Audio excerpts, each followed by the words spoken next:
So welcome into the hot shop. Right now we're just getting started with a little bit of prep work. So at the center bench we have Courtney, and his projects that he's going to be working on today are a large variety, to be honest. What he's getting started with are these little cup-shaped pieces of glass called Supio cups. And as you can see, whenever we finish one of these cups, these are going to be set aside in the garage, which is this large silver box here. And they're just going to stay nice and warm in there at around 1,000 degrees Fahrenheit. Yes, it is warm for glass. It's not going to melt or change the shape of it, but it's also going to keep it warm, so later on we can pull it back out and use it for a project.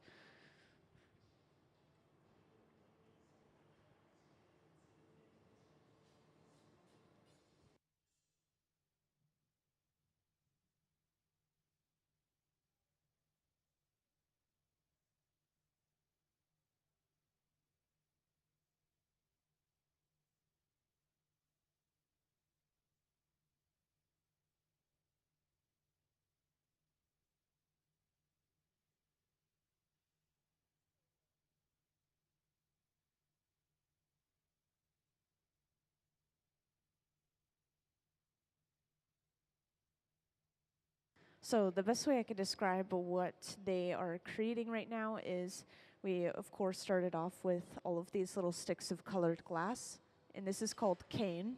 These were all laid out on a tray next to each other. So if we were to look at this glass, it's kind of hard to see from far away, but if we were to look up closer, you'd be able to see those little stripes of color across the entire piece of glass.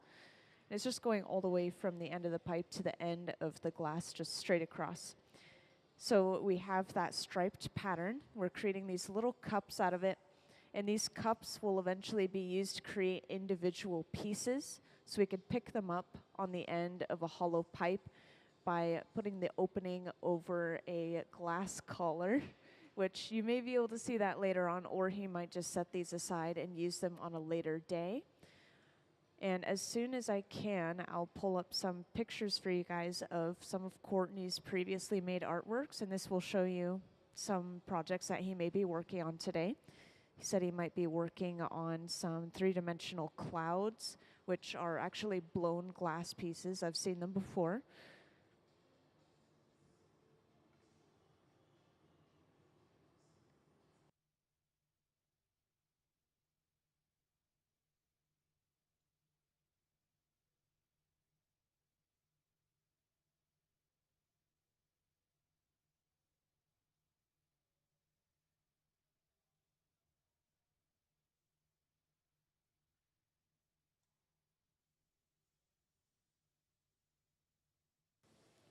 And on top of creating these little cups and those clouds later on, he's also going to possibly be making some goblets, which are just these little fancy cups made out of usually pretty fragile, dainty glass. And these can come in a variety of forms. They can be relatively simple, or they can have many different components in the stem, for example. And if you guys ever have any questions, just let me know. But I think I'll give a quick little overview of the hot shop itself. So you haven't seen them gather any fresh, clear glass yet, but when they do, they'll be gathering out of one of the furnaces with the closed doors. So just to point out one of them right here, these hold about 1,000 pounds of clear molten glass each, and they stay at a really steady 2,100 degrees Fahrenheit. And then our open face furnaces, these run between 21 and 2,300 degrees Fahrenheit, so usually just a little bit hotter for reheating. And we'll use our torches throughout our processes as well. Those run around the same temperature as the furnaces, but with the torch, as you can imagine, it allows us to focus heat to one area of the glass rather than heating up the entire thing overall inside of the furnace.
And I also want to point out he's not magically opening the end of the bubble each time he's creating one of these cups, even though it seems like it. Each time he's going in with a pair of jacks like he is right here, he's not actually cinching all the way down and closing that end off. He's leaving an opening that goes all the way through the bottom of that cup and into the bubble. So he can just go back in and open it up over and over and over again when he leaves that little opening behind.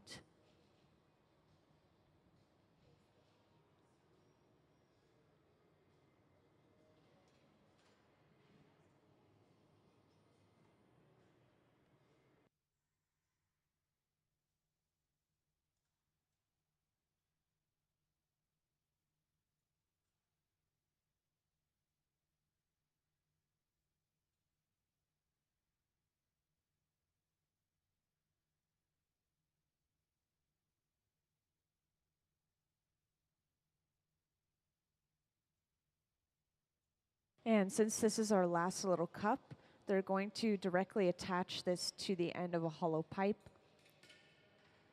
And this is what I was trying to explain a little bit earlier. So on the end of this pipe, they had a little bit of a clear attachment. They created a glass collar. And what they do with that is they basically just take a little bit of clear on the end of their pipe and then open it up so air can pass all the way through that clear glass. So when they attach this cup over top of it, they can just close off that little end of the cup and blow into it as if they had a normal bubble on the end of their pipe. So this is how they can get some fine designs and colors inside of some of these pieces, especially when it comes to smaller pieces. In this large metal table here, this is called the marver, and we'll use the marver to shape the glass, and we'll also use it to cool the glass purposefully so that the glass blows out in a certain way.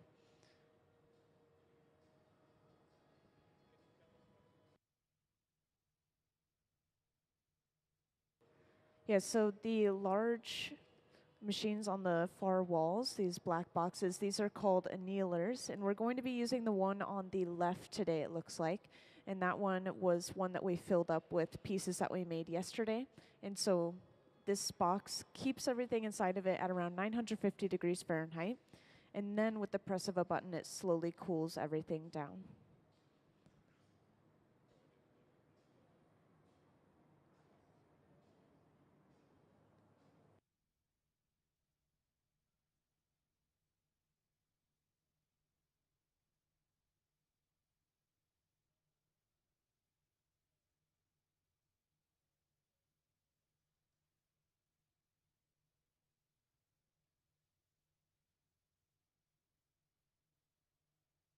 So inside of this bottle is just some water.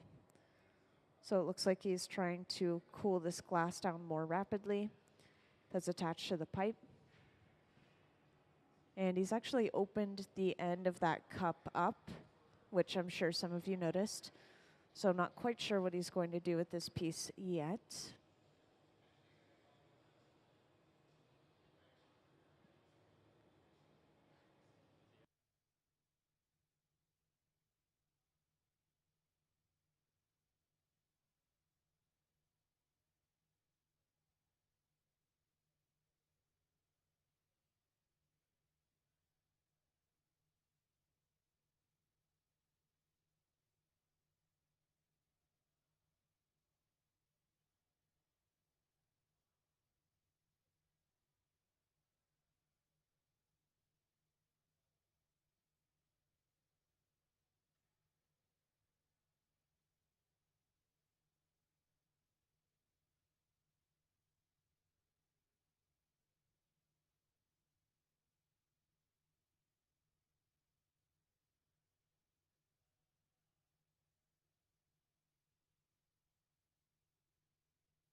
So earlier it was very brief, but when Courtney was rolling this glass on the table, I just wanted to point out that he was letting the tip of the glass kind of rest in one spot, and he was continuing to turn, and this was twisting the glass a little bit. So if you were to look closely at the design right now, you would see that those stripes that we had that were straight are now completely spiraled and twisted around this piece of glass. And they just closed off the end of the bubble, coming back to the bench and using a pair of diamond shears. They create that diamond shape when they close down on the glass.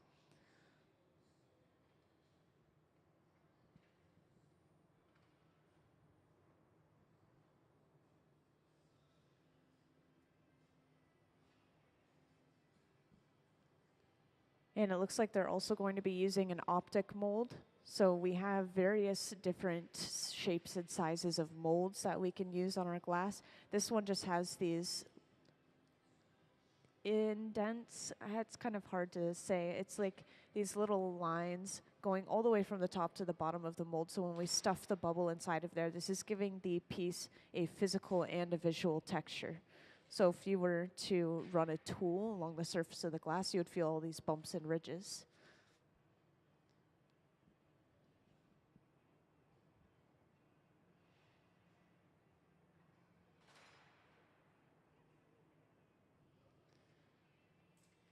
And now that we have that physical texture, you can really see them twisting the glass now. And this is when they start to blow the piece out quite a bit. And just a little reminder, this is going to turn into a fancy little cup in just a moment.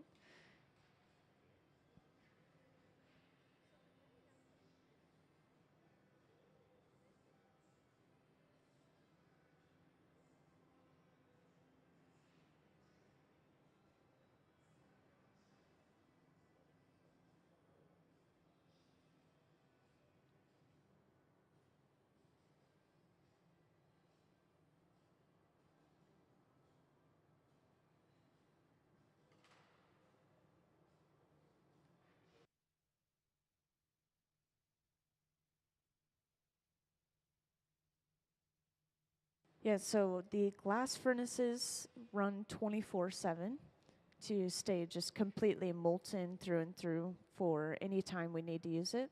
But all the other furnaces we will turn off at night and then back on in the morning, just usually a couple hours before we get started maybe.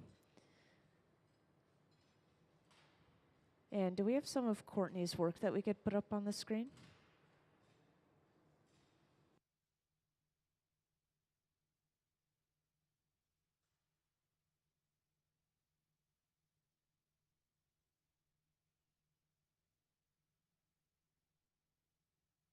All right, so we have Courtney's work up on the screen. And just a reminder, that's the man that's working at the center bench here. And those clouds that you see up on the screen, I wanted to point those out because he said that he may be making some of those later on in the day. And those are some of the pieces that he's very popular for.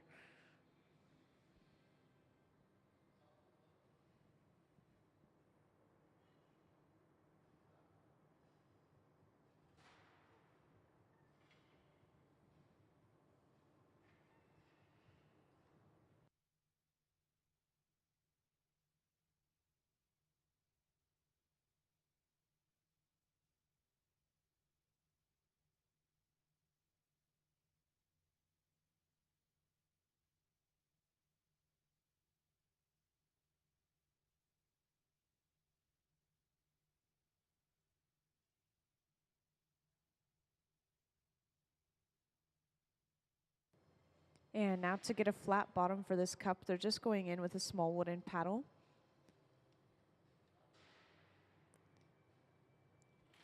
And whenever they're pressing on the glass physically, whether it's to flatten the bottom or even flatten the sides of the piece, which you will see later on with the clouds, you will notice that they have their hand over the end of the pipe or they're blowing into the end of the pipe. And this is because the pipe is actually kind of like a straw, so air can come in and air can go back out of the glass piece. We don't want it to deflate, so we have to maintain that pressure inside.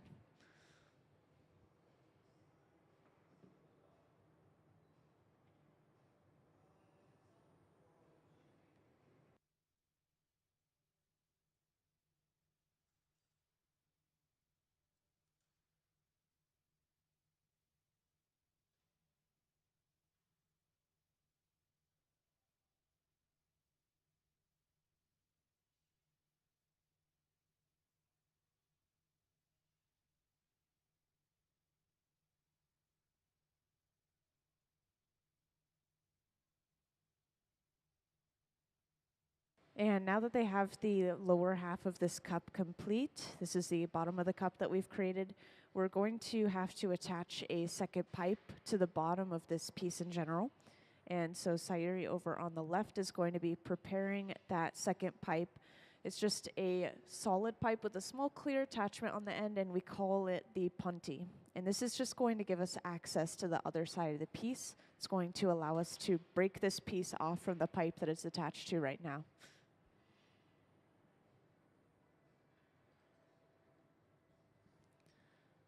So that punty is brought over and just placed right in the center of the bottom of this cup. And then to break it off, they tap the pipe. It looks like that connection was just a little bit cold. And that's always a risk with glass. You know, glass is pretty fragile. And that was our first piece of the day, so do not worry. We'll just continue right on.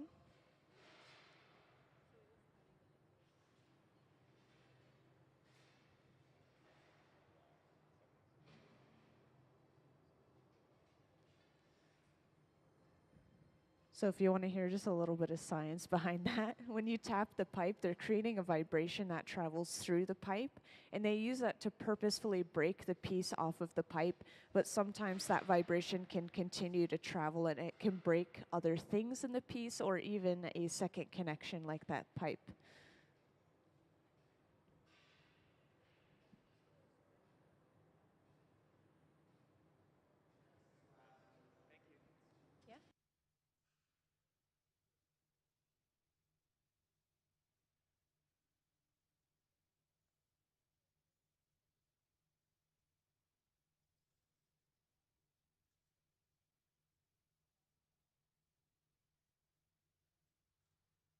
So I'm not entirely certain if this is completely correct, but whenever they pull the pipes freshly out of that fire, sometimes they're glowing a little bit, and they usually seem to want to get rid of that glow, so they'll quickly go into water to get rid of it. Might be a little bit too hot. Yeah, so it might make it so that they get a better gather in some sort of way.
So welcome into the hot shop to those who just joined. I'm sure we'll have many more people coming in just a moment, but I'll just give you guys a quick little overview.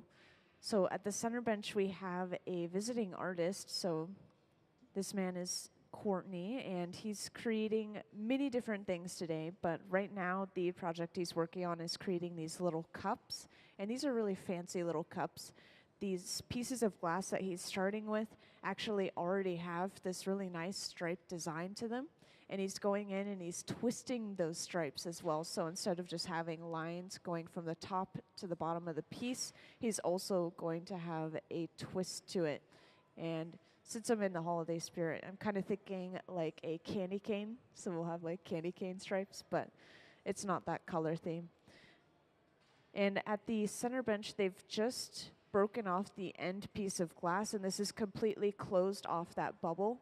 As you saw, we kind of had a tube shape, and then when we close off the end, we just have a straight bubble on the end of our pipe. And now they'll be able to stuff this into a mold. They did this earlier. So we have these little molds on the ground next to the furnace, and they're called optic molds. They just have ridges going all the way from the top to the bottom inside of that mold. So there's Courtney stuffing it inside of that mold. And he gives it a little bit of a puff of air just so that the glass is pushed into the sides of the mold.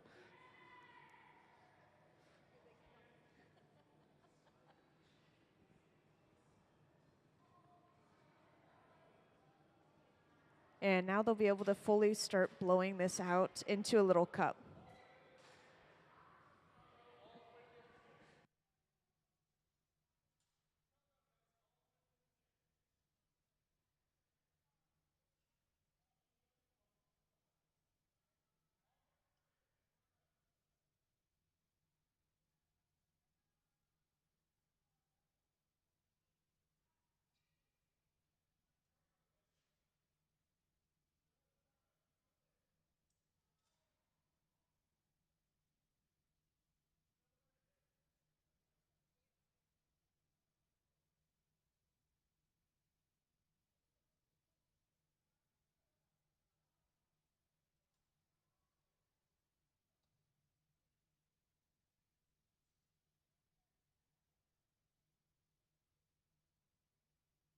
All right, welcome into the hot shop to everyone who just joined. I'm going to get you all started with what we're working on. So at the center bench, we have a visiting artist, which means that this artist is not usually here in the hot shop, so it's a little bit special.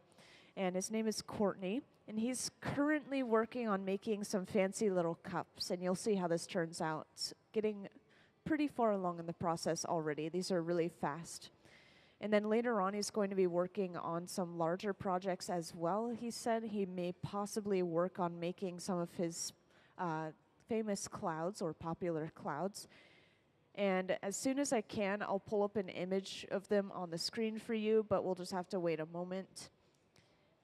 So in the meanwhile, I'm just going to point out a couple of furnaces for you guys. So this large tank with the closed door here, this is where we're getting all of our glass.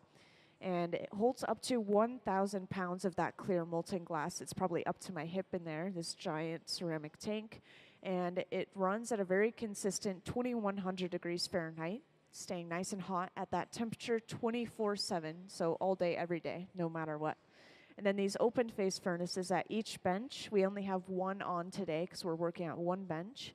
These run between 21 and 2,300 degrees Fahrenheit, so just a little bit hotter so that we can reheat the glass pretty quickly. And all of these furnaces run off of natural gas and forced air. Meanwhile, our torches actually run off of propane and oxygen, and you'll see later on how big this torch can get. This is pretty small right now. It's just sitting ready for us to use at any moment. We can reach back, grab it, and then activate it so that we can heat any area of our glass that's getting too cold, or if we just want extra heat in one area. And if anyone ever has any questions, feel free to raise your hand and I'll come right over to answer that question.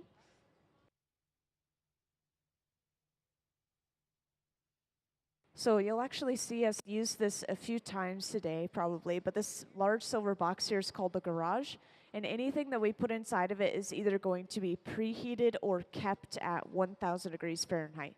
And that's actually warm for glass. It's not going to melt or change the shape of the glass, but it's not going to let the glass get cold, so it's very important.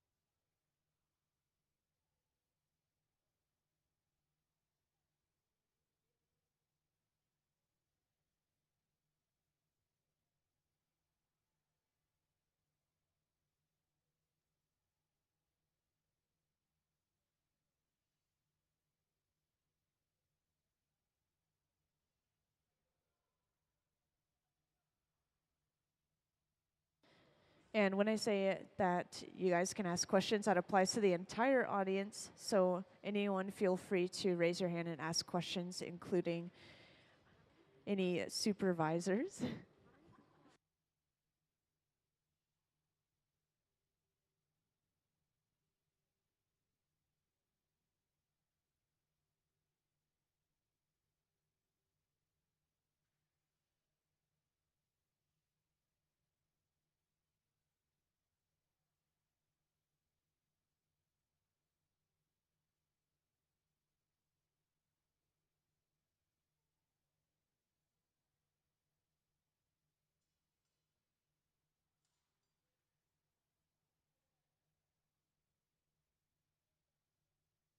So it really depends on what piece you're making for how long an object might take. Smaller objects like this cup usually can be as quick as maybe 15 minutes, maybe average around 30 minutes. It depends on the artist, it depends on the complexity of the glass cup.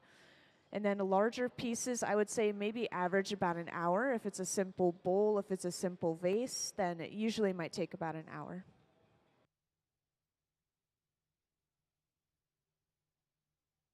So you guys missed the very beginning of this process, but the pattern on this cup actually has cane in it. So glass cane is just these little sticks of colored glass. And I'll hold up an example. It doesn't really matter if you can't see it very well. You could kind of imagine it's just a stick of colored glass. But we actually laid these out on a tray side by side by side, all pressed up against each other.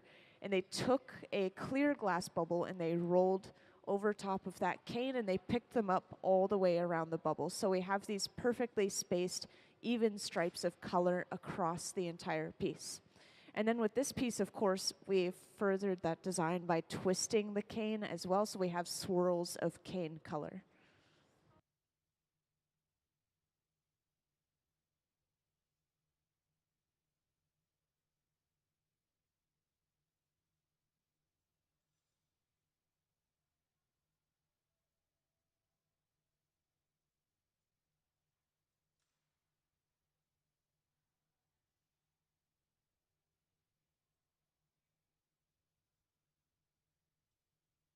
So I already pointed out the glass furnace, but if you were to look inside of the glass furnace, it's really, really hot in there, so you can actually hardly see the glass until you stick your pipe into it, and then you can see the difference between the pipe and the glass itself.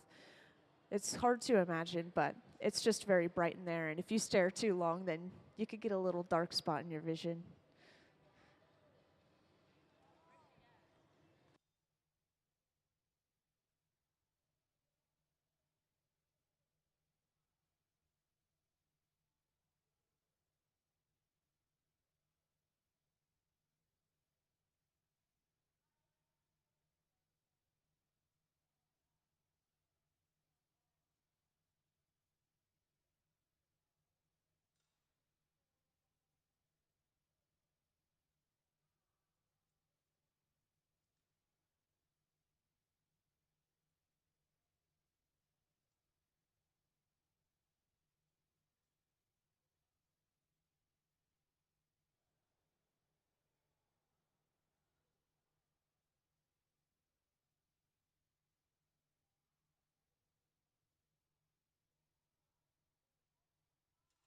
So the furnaces that we have at each bench, these are for reheating only. So they're just like a giant swirling fire inside of that furnace, really. It's kind of hard to describe, but there is no glass inside of it.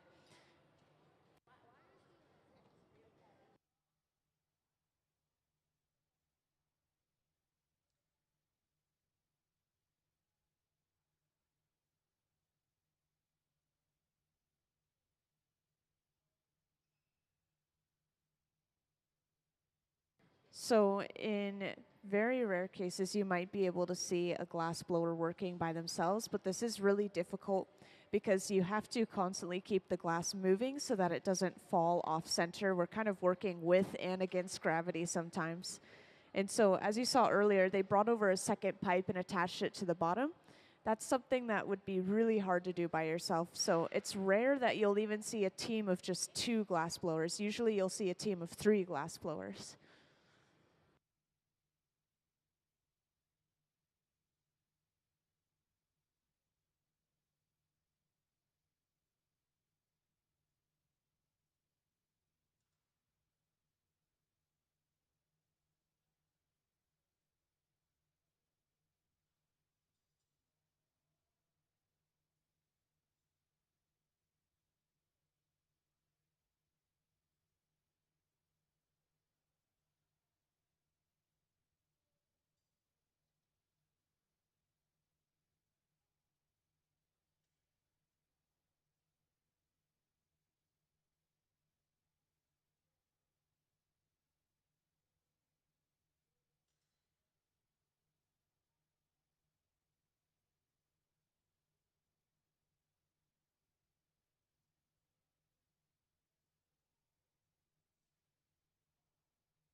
So it looks like we've just finished off this little cup here. And so it's been knocked off onto a wooden paddle. And then this is going to be carried over to the annealer. I really want to point out the annealer. This is this large black box over on the far wall. Anything that we put inside of there is going to be held at around 950 degrees Fahrenheit, and then with the press of a button, everything inside is slowly cooled down at least overnight. This has to be a really slow cooling process, otherwise we could get cracking and breaking from thermal shock.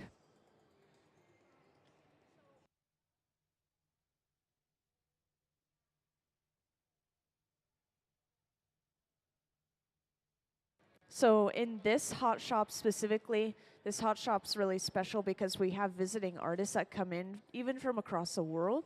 And so they will make anything that they can imagine out of glass, pretty much. I've seen them create long chains of glass. I've seen them create glass sculptures like a glass bunny, and they will create realistic fur, and they can blow large vases. They've even made an 80-pound clear glass bell jar. That was the biggest piece I've ever seen them make in here. And working with that amount of glass is actually kind of dangerous, so it was pretty exhilarating.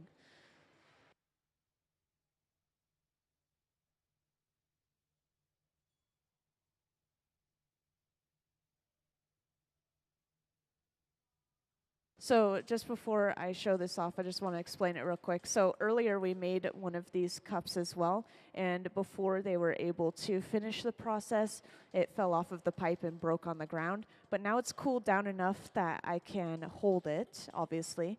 Otherwise I wouldn't be holding it. But it is still really, really sharp, so I'm going to ask that none of you reach out to try to touch it. But I just want to show you guys the pattern real quick.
So I had a question about cane and how we got that specific pattern that I just showed off to you all a moment ago. So I just wanted to pull up a cane pulling video to show you guys how this is done, how this all starts. So you guys already saw that little stick of colored glass that I held up earlier. So they will take these pieces of glass and kind of lay them out on a tray. Looks like I'm gonna have to wait on the video, sorry guys. We'll lay them out on a tray and then we rolled them up. That just gives us straight lines, as you can imagine, just straight lines all the way from the top to the bottom of the bubble. And then from there we twist it in one direction, so we have twisted lines, and then we will stuff it into a mold that creates lines over the twists. And then we turn it in the opposite direction. So then we have zigzag lines back and forth, back and forth. And we can do that many times to get these very complex squiggles in the glass.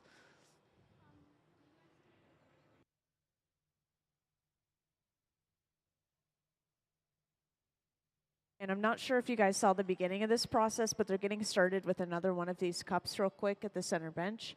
So they pulled out a small cup that had the cane already on it out of this garage, which once again is just keeping that glass nice and warm in there. And they prepared these right before you guys came in this morning, just to kind of get it out of the way. And somebody was asking about the building that we're inside of, so I just wanted to talk about that real quick as well. So the cone that we're inside of is actually based off of these old wood burners we used to have along this same waterway right here. And they were used for wood burning, thank you. And so this building that we're inside of is just kind of paying tribute to those old wood burners we used to have here for logging, just kind of paying tribute to the area and what this area used to be used for, really. And as for the cone being tilted on its side, it gives us a little bit more floor space than if it were to just be straight up and down.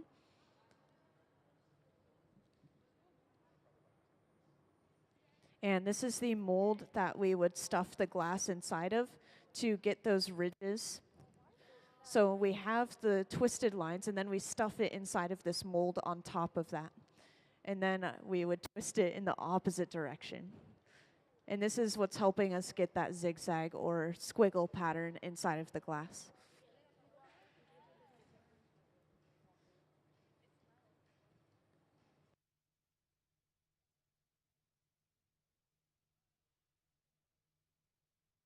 So we have many different situations in which we have visiting artists. Sometimes we'll have visiting artists that come in and pay to use a bench. They're kind of renting the bench. Sometimes the artists get paid to come in because the museum needs people in here for special events or something like that.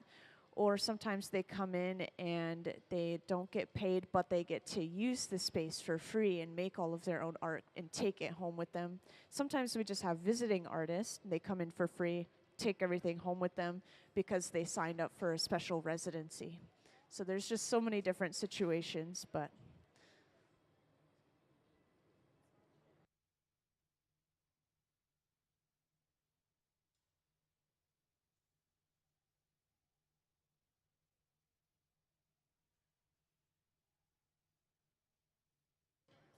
so we have a bunch of ladders laid out on the floor across the front of the hot shop here. These are eventually going to be used to pull cane. We're going to pull that glass really thin, just like those sticks of glass there, across these wooden ladders.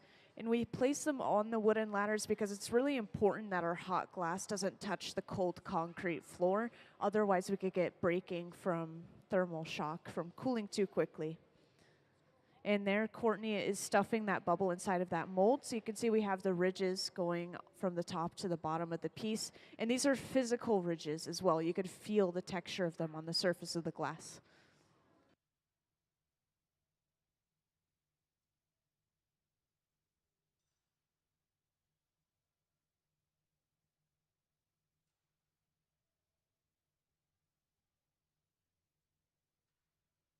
So whenever we apply water to glass, like right there, we just briefly dipped the glass in water, and they just dipped the very end of it in the water. And it's just to cool the glass down very rapidly. And they can only do this when the glass is really, really kind of molten hot. They can't do it when the glass is colder. And as you can see, he just used that cold piece of glass on the end as a handle as he was twisting the rest of the piece. And then he just cuts that excess glass off that he cooled off earlier.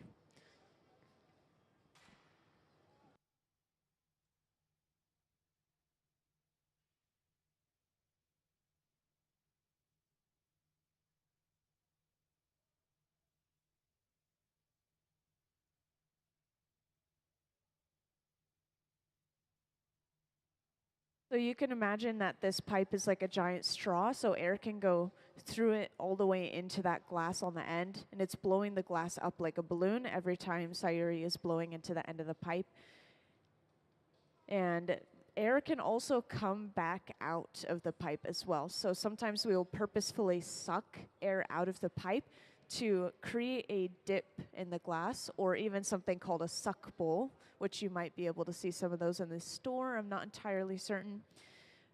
And we can also do this accidentally, having air leave the pipe. So we have to reinflate the glass by blowing into it or holding our hand on the end to apply pressure.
So you can see that we have this large metal hood that's over top of all of the furnaces. And this is catching most of the heat that's coming from the furnaces, and it's actually being pulled up into this ventilation that you see behind the screen.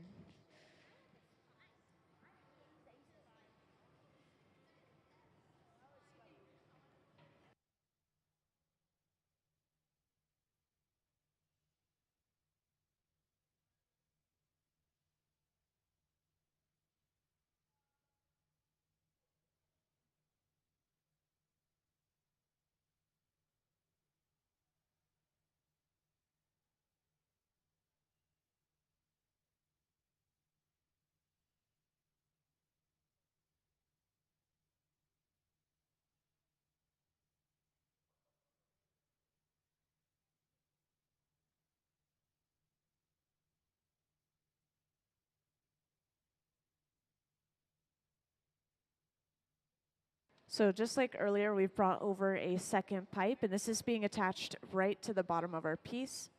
And the second pipe that we attach to a piece is called the punty. It's basically just so we can flip the orientation of our piece and get access to the other side. So now you can see we have access to that rounded side, and we have an opening on that side as well, so we can start to open this cup up and finish it off. And could I have that cane pulling video now, please? So I just wanted to show off how we got started with this design in the first place. And this was by creating cane. So we'll start off with some color on the end of our pipe. Usually wrap 1 or 2 layers of clear around this. You can see in the video we have a lot of that clear. And then we'll turn it into a cylinder and attach a pipe to the other end. And this is just solid glass, usually solid color in the center and then color on the clear on the outside. And then we'll stretch this across all of these wooden ladders that you actually see laid out right now in the hot shop. And this is going to prevent the hot glass from touching the cold floor. We want to make sure that we don't cause any thermal shock. And once this is cooled down, they chop it up into usable sized pieces and then lay them out on a tray side by side by side before rolling a clear bubble over top of them to pick them up. And we can also start with a base color on this clear bubble before rolling the cane up, and this can give us even more layers of colors and designs for our piece. And from there, we can twist the cane. We can create zigzags with the cane. We can create squiggly lines with the cane. There's so many different things we can do with that cane. Today, we are twisting the cane in 2 directions, and we're creating a sort of squiggly line across our piece. So if we were to look closely at the design of this glass, we would be able to see a zigzag line because they've twisted the cane in one direction and then twisted it in another direction as well.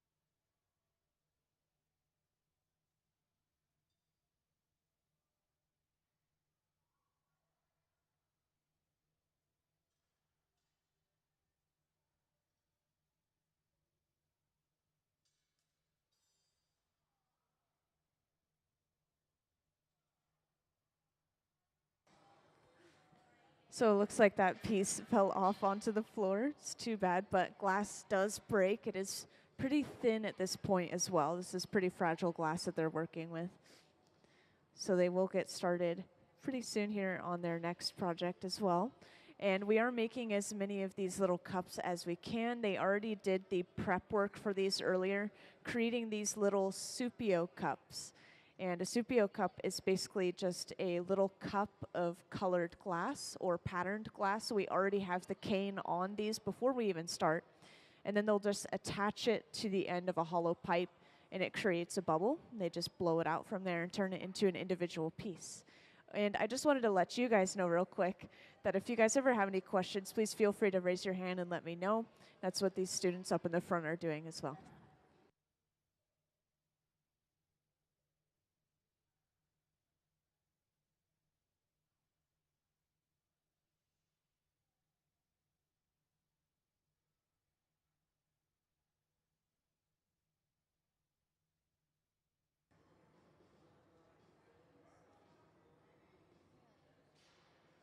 Yeah, so there's many different ways to color the glass. I'll pull up a video for you guys to see how we get a really smooth, even layer of color across our entire piece. And this technique is called a color drop or color overlay. So could I have that video real quick, please? The color in glass comes from adding various materials to the mixture of raw ingredients called batch. Most of the colorants are compounds containing some kind of metal. For example, adding cobalt to clear glass creates a deep blue.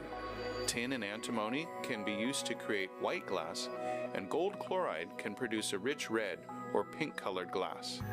Colored glass is melted in furnaces, just like clear glass, and then is usually rolled into bars for storage and easy application. In order to apply color bar to a bubble, we first need to preheat the color to approximately 950 or 1000 degrees Fahrenheit in a color oven or garage. Once warm, the color is then picked up on the end of a punty rod using a little bit of clear glass as a support. The color is then heated in the 2300 degree glory hole to soften it and make it malleable, while another artist creates a small bubble of clear glass on a blowpipe. Once warm, the color is dropped over the clear bubble, and then using a variety of hand tools or the steel marver, the color is rolled back over the clear in an even layer. This process is called dropping color, or creating a color overlay. Depending on the project, that bubble is then usually gathered over with clear glass and blown into the final form.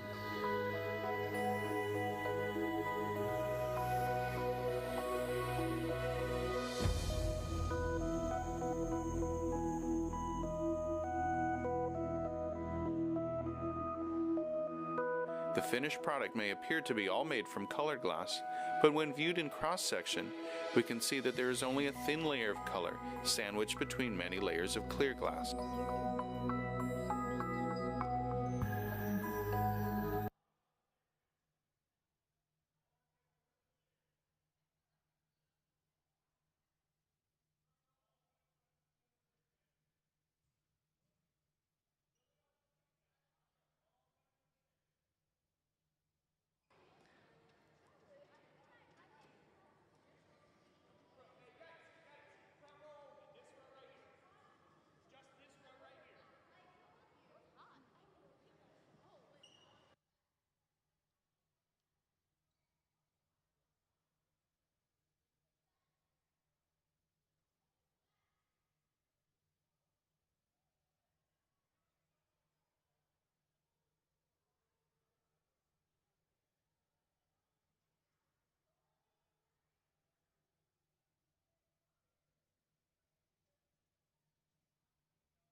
All right, welcome into the Hot Shop to everyone who just joined.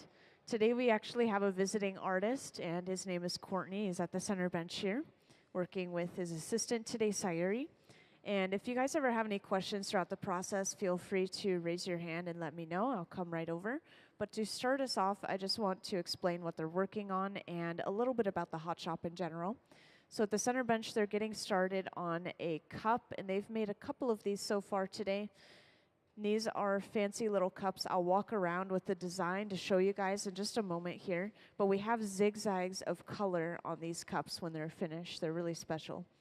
And just there, he was putting a little bit of water on the glass to cool it down. You can do this when the glass is really molten hot at this temperature and it won't break. And now to point out a couple furnaces for you guys. So this large tank with the closed door here, this is our glass furnace. And this holds up to around 1,000 pounds of glass, maybe up to my hip in this giant ceramic tank. And it stays at a very steady 2,100 degrees Fahrenheit. It runs 24/7 to make sure it stays at that nice and hot temperature. And then our open face furnaces, these run between 21 and 2,300 degrees Fahrenheit. So just a little bit hotter so that we can reheat the glass quickly. And we have multiple of these. Today we just have one on because we're working on smaller projects. And we'll eventually be using this torch that you see at the bench here. It can get a lot bigger than it is right now. It's just sitting on standby so we can grab it whenever we need it and immediately use it if we need it. And it may have kind of slipped away from you guys, but they just twisted this glass by using the Marver, which is this large metal table here. They were allowing the glass to rest just on the tip of itself, and they continued to turn, and this was twisting and turning the glass, and now we have that first twist in our glass.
So that design is created by twisting the glass in one direction and then stuffing it into a mold, which Courtney is doing right now. This mold just has ridges going all the way from the top to the bottom in almost like a star shape.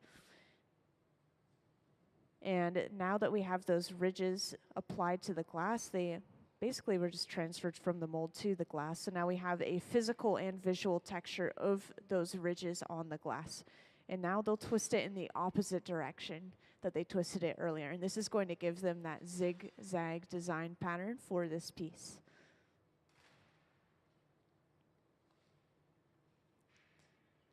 And just there, Courtney briefly dipped the glass into water just at the very end of the piece. And this is just cooling that glass down once again. He's going to use that little piece of glass as a handle to twist it in that opposite direction now.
So right here, Sayuri is actually blowing into the end of the tube, and you can imagine this is like a giant straw, so the air will pass all the way through and into that glass bubble on the end, inflating that glass like a balloon. So this is how we make our pieces bigger, and this is how we make a hollow piece in general, is by blowing through this pipe.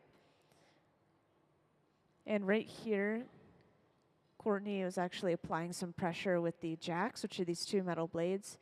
And so every now and then when they're applying pressure to the piece, whether it's on the sides or the bottom, they will cover up the end of the pipe, and this is called capping.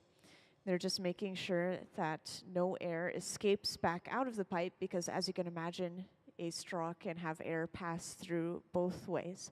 So we want to make sure that the piece is staying inflated and we don't have any collapsing in the piece. And right here, Courtney is going to start flattening the bottom using this wooden paddle. So this is a really good example of them covering up the end of the pipe and just making sure that that air doesn't escape.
And we've just attached a second pipe to the bottom of this piece and broken this piece off from its original pipe. And the purpose of this, as you could see, is to get access to the other side of the piece. So now we can open this cup up and just kind of straighten those walls out. The second pipe that we attach to a piece, like this one here, is called the punty.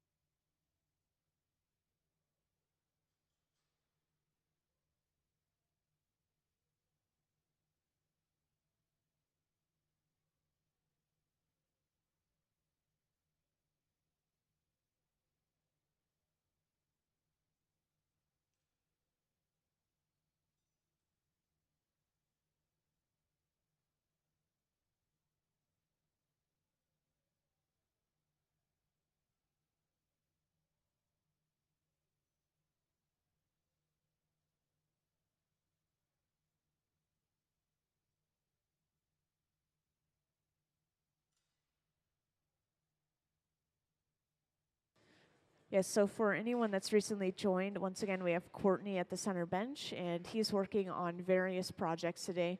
We're just getting started with these cups here, but later on he may move to some of his other designs, such as his popular clouds. And could I have some of Courtney's artwork up on the screen, please? So when this slideshow pops up on the screen, you'll be able to see some of those clouds that I was talking about, and these are some of his popular works that you'll see up on the screen. And we did a lot of prep work earlier to create these little cups here. We may pull some cane later on, which once again are those little sticks of colored glass. And whenever we have a visiting artist like Courtney today, they are making things to take home with them, and he can do whatever he wants with them from there, whether he's selling them or giving them out as Christmas gifts, really anything.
So I get questions about this a lot, and when it comes to broken glass, like can we reuse it? And with clear glass, we can reuse that because we have clear furnaces, so all we have to do is break it apart, put it back into the furnace and melt it down. But sadly, when it comes to colored glass, with this glass especially, it has these little lines of color with a lot of clear surrounding it, so it's diluted color and it just has color in it in general, so we can't put it into the clear furnace. We can't reuse it as colored glass, so we have to just sadly throw that colored glass away. But luckily these pieces are pretty small, they're really thin, so this is a pretty small amount of glass that we're breaking here. It's very thin, almost paper thin really. And this was all created off of just one larger piece of glass. Each of these individual little starting cups were starting off of one larger piece of glass.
So can you guys answer a question for me? I can't quite remember if I showed you guys the cane pulling video yet, where we pull the sticks of colored glass.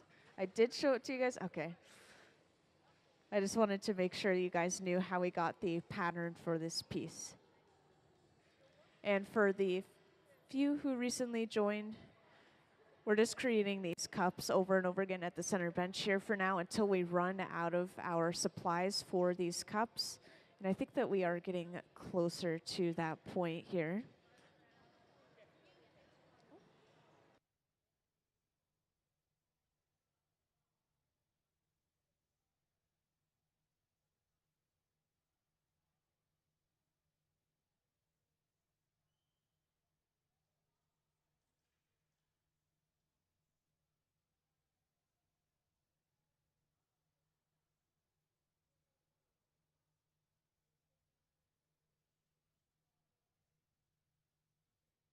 So whenever we finish a glass piece, we usually will put them in these large black boxes that you see on the far walls. And these are called annealers. An annealer will hold everything inside of it at around 950 degrees Fahrenheit. And then with the press of a button, it all slowly cools down at least overnight. And the thicker the glass, the longer this glass has to cool down. So it can be longer than overnight, but it does usually average overnight to a day. And then finally, at that point, the glass should be around room temperature and we can pull them out. And then there's another process we usually have to go through called cold working. So we have an entire cold working room, and we will take our pieces of glass and we grind and polish them inside of this room using a variety of different tools, such as like a belt sander.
So I just want to point out this tool here again. These are the jacks, these two metal blades. And we will use them to create straight walls for our piece. You could see Courtney will hold them on the side of the piece. But we also use them to create something called the jack line, which is the line or divot that we actually break this piece away from the pipe from later on.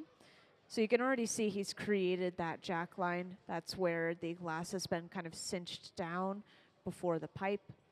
And we will remove this cup from that point later on, which I'm sure a lot of you saw earlier.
And does anyone have any questions so far?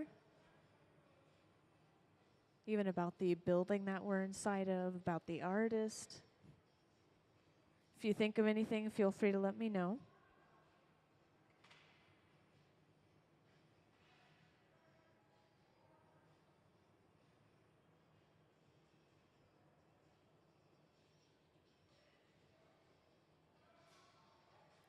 And it looks like we're working on flattening the bottom of this piece out now. Once we flatten the bottom of this piece, we will attach a second pipe to the bottom and break this piece away from its original pipe.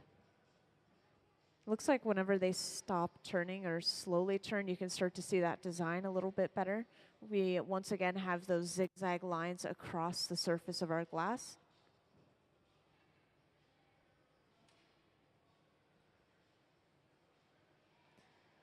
And sometimes before breaking a piece off of its pipe, you'll see them torch that connecting area just like they were right here.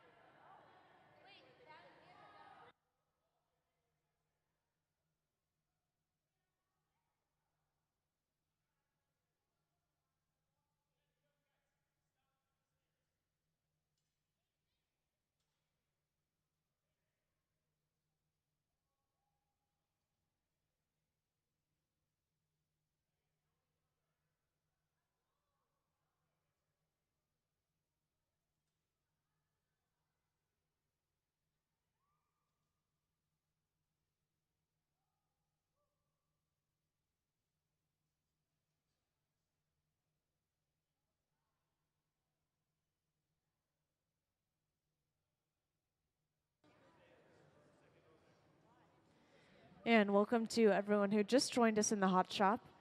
Today we actually have a visiting artist in the hot shop with us, and his name is Courtney. He's the one working at the center bench here. And today he's going to be working on multiple projects, but we're getting started with making these cups. And you can see we're pretty far along with this cup right here. And this cup actually has a really special design. I'll walk around with that design to show you guys what it's supposed to look like in just a moment here. But I want to point out a couple of furnaces first so you guys know the temperatures of what we're working with in here. So this large tank with the closed door is our glass furnace, and this holds up to around 1,000 pounds of clear molten glass, and it stays at a really steady 2,100 degrees Fahrenheit. And the texture of this glass is very viscous and sticky, a lot like honey. You may be able to see them gather this fresh glass on their pipe later on. And our open face furnaces we have at each bench, these are for reheating only. And they run between 21 and 2,300 degrees Fahrenheit, so just a little bit hotter. Used for reheating once again, so we want to heat that glass up a little bit faster, which is why it's a little bit hotter. And we'll be using this torch on and off throughout our many different processes as well. This runs at around that same temperature, 2,100 to 2,300 degrees Fahrenheit. But we use a torch for heating one area of glass rather than heating up the entire thing overall inside of the furnace. So with this torch, we can focus extra heat to one area of the glass. And I'm going to walk around with a small design of glass. And when I do that, I don't want anyone to reach over the railing here. I just want to show you guys what it looks like. And I want to remind everyone that if anyone has any questions, please feel free to raise your hand and let me know, and I'll come right over to answer that question.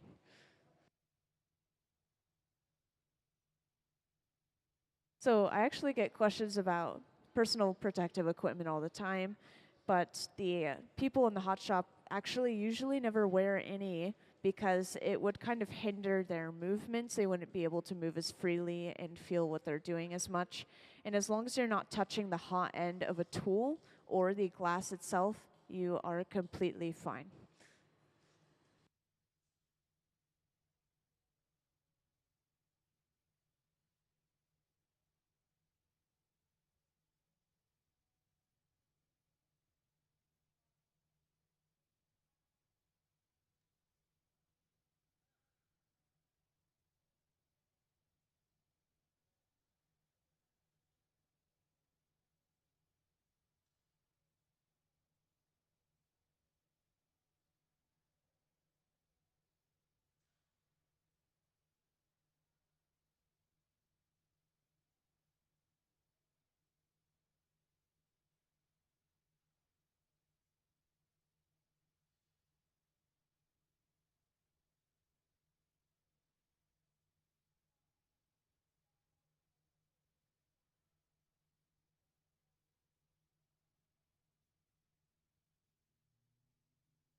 And it looks like the glass was a little bit cold when they broke that off. So when we tap the pipe, we're trying to purposefully create a vibration that's supposed to travel to that connecting point and break it cleanly off. But sometimes it doesn't always break cleanly if the glass is really thin or if the glass is cold or weak in a way, then it can break like that.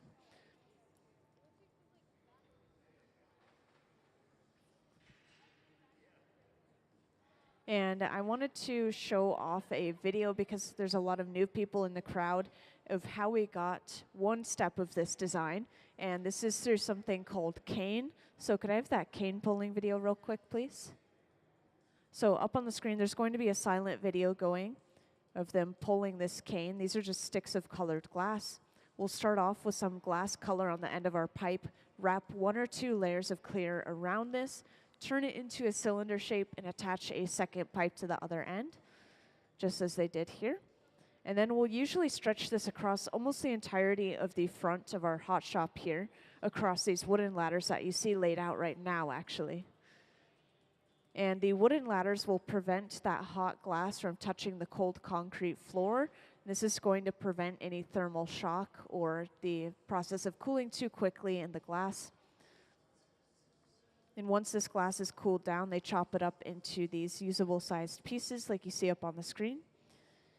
And we'll lay this out on a tray side by side by side and then roll a glass bubble over top of them to pick them up. And this can be a clear glass bubble like you see in the video, or we can already have a base color on this glass before we even pick up the cane. And we could further this design by twisting it in different directions like we are today. We have a sort of zigzag design across our glass today. It's really cool. I was just showing it off. And we can also create complete squiggly lines depending on how much they mess with this glass after they've applied the cane.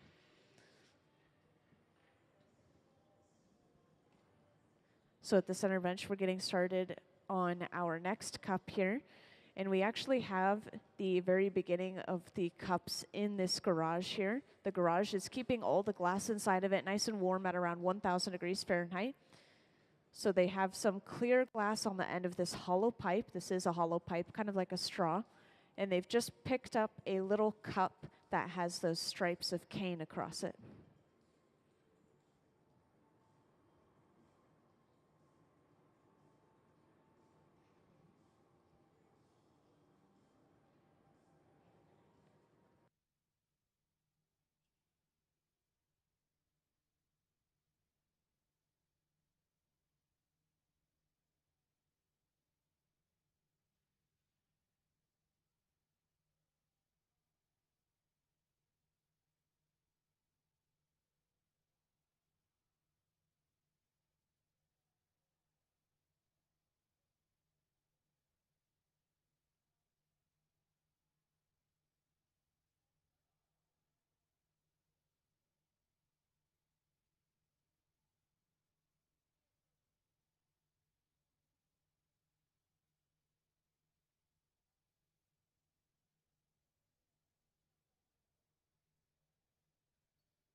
So when we start any piece, like pretty much any piece, whether it's solid, sculptural, or blown like this, we will take a pipe, whether it's a solid or a hollow pipe, and we will dip it into our glass furnace and gather just one small gather on the end of our pipe. And that's pretty much where we start with any project. From there, we can apply color, but our glass always starts off clear. That's another important part.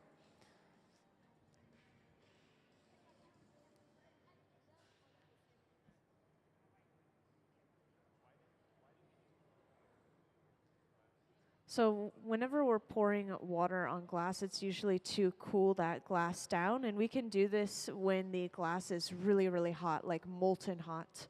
And so he was just pouring glass onto the back end of the piece, kind of where the glass is connected to the pipe. And you could see that this was glowing a really, really bright orange. We don't really need it to be that hot. And right here, this is a little bit hard to tell, but he's actually just resting the tip of the glass on the table and rolling continuously. And this is actually twisting the glass. So this is our first step in getting that zigzag line. So we're twisting it in one direction. And then we'll actually stuff this glass into a mold like this one. And this is an optic mold. So it has these ridges going all the way from the top to the bottom of this mold. And this will be giving the glass ridges itself, of course. So we'll have a physical texture of ridges across our glass. And then we twist it in the opposite direction as well. And this will give us those zigzag lines across the glass.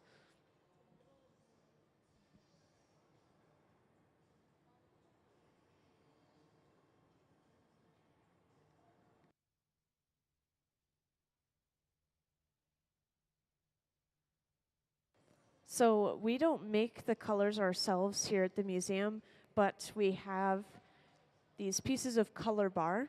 So we get it shipped in a really large bar form, and then we'll chop it up into usable pieces kind of like this. And then we'll melt this down and use them one at a time. But for the color itself, it's actually different metals and minerals mixed into the glass.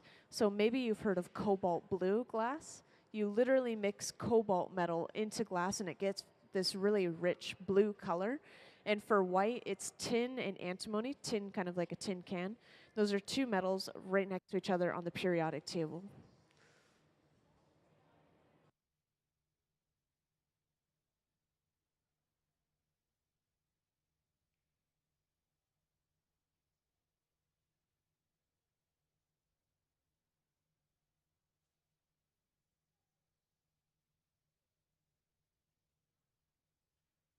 So right there, Courtney just stuffed that bubble inside of the mold. That mold is right next to the furnace on the floor there. And so he puffed into it just to push that glass even further into the mold and really get the glass to take on that design. So now you can see visually we have that physical texture as well as a visual texture of ridges across our glass. And he's once again created a little piece of glass on the end of his bubble and dipped this in water. And this has cooled that area of the glass down. So he's going to use this little piece of glass as a handle and twist the glass in the opposite direction that he did earlier. And this will finally give us those zigzag lines of color across our entire piece. So you could see we now have twisted those lines. It's just as quick as that. And if anyone needs a reminder on the design, I can bring back that piece of glass over to you. Just feel free to raise your hand and let me know.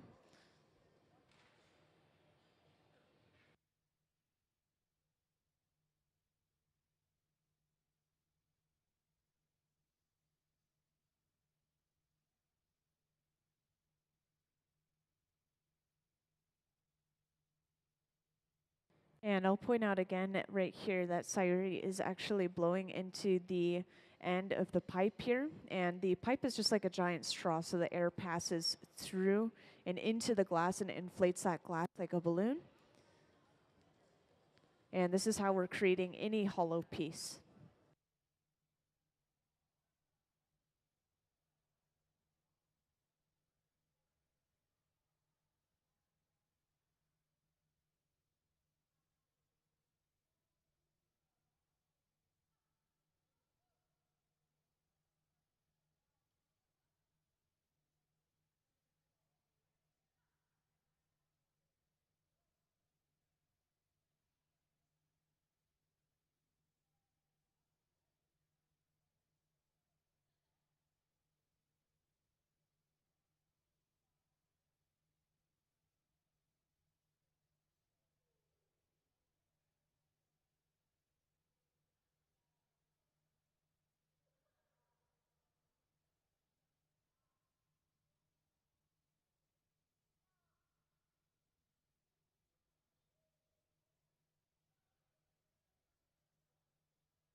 So all of our furnaces run off of natural gas and forced air. Natural gas, kind of like a natural gas stove at home. And so you can imagine inside of these furnaces, it's just kind of like a giant swirling fire in all of them. It's just really, really hot in there. And there's nothing physically in there. There's no solids.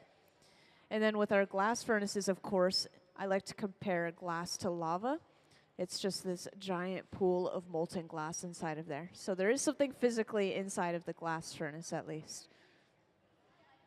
And this is why the glass looks orange while we're working with it as well. It's just because it's so hot. It's radiating light and it's radiating heat. So if you were close to the glass, you'd be able to feel that heat coming off of it.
And at the center bench, it looks like we've just used a pair of tweezers to pull some excess glass away from the rest of the piece. And they used a pair of shears, which you can imagine are just like glass scissors, to cut all of that extra glass off.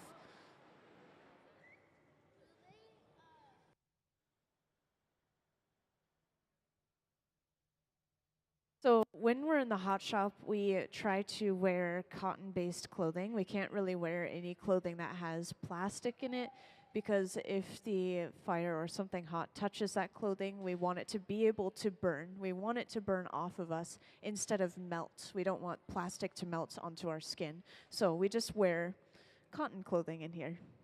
Nothing more, really. When we pick up the glass physically off the end of the pipe, we do, however, wear Kevlar gloves, which you can see over on the right of the hot shop, right in the front row there. That material there is Kevlar, which they use for firefighting suits apparently as well.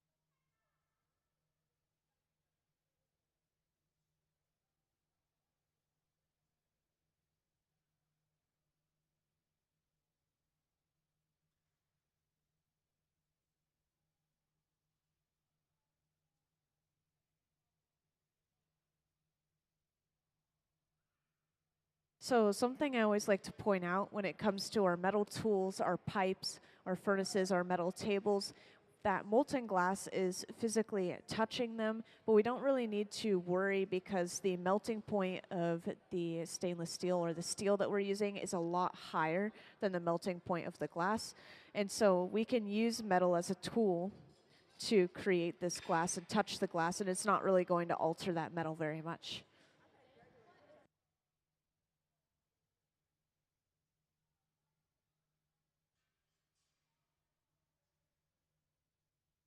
And as you can see, we've just broken this piece off, so I wanted to point out real quick that we're putting this in the annealer, which is the large black box over on the left wall. This will keep it at around 950 degrees Fahrenheit, and then slowly cool everything down inside of it all at once with the press of a button, at least overnight. This process takes a little bit of time, and the thicker the glass, the longer it takes to cool down. So we're not going to see that piece of glass until tomorrow.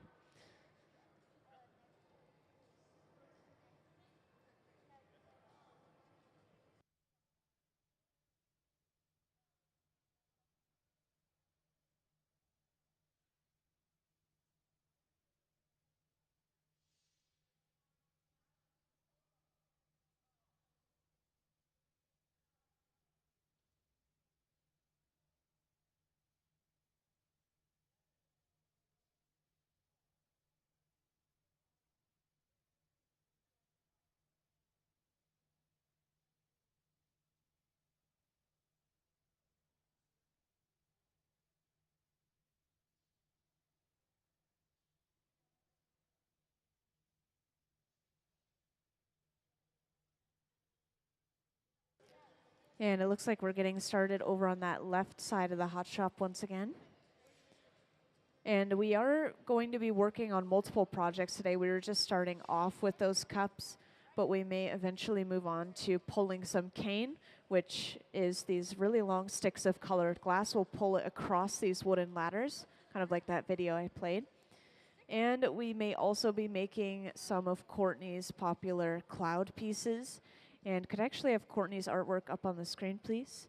So some of you may have already seen this artwork slideshow up on the screen, but I just wanted to show it off again just in case. So these clouds that you see up on the screen, you may see some of those made today.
So earlier when we were using the jacks, which are those two metal blades, anytime we're using the jacks, we use them really, really frequently. So we have to make sure that they don't stick to the glass, because if you get metal hot enough, it will stick to the glass. So we have this block of wax right behind the bench here, and they'll dip their hot tools in the wax, and it'll stick to the tool, and just make sure that the metal doesn't stick to the glass. And every now and then when you are using the wax tools, the wax will burn off, and so it creates little flames and kind of sparks inside of the glass and around the glass.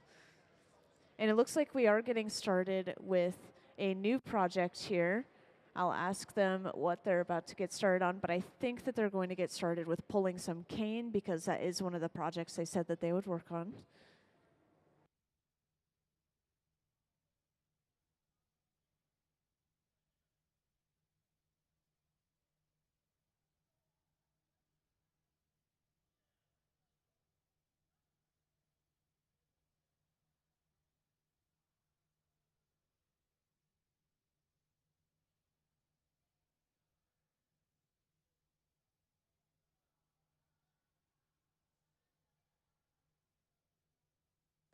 So this is really interesting. We've taken some color on the end of our pipe with a little clear attachment, and we heated this up, and then we just dropped the raw color itself onto another pipe. And this was so that we could have the color directly attached to the pipe, which you don't see very often. But in this case, we're going to be pulling some cane, and we want the center of the cane to be pure color all the way through. We don't want any clear to be kind of getting in there.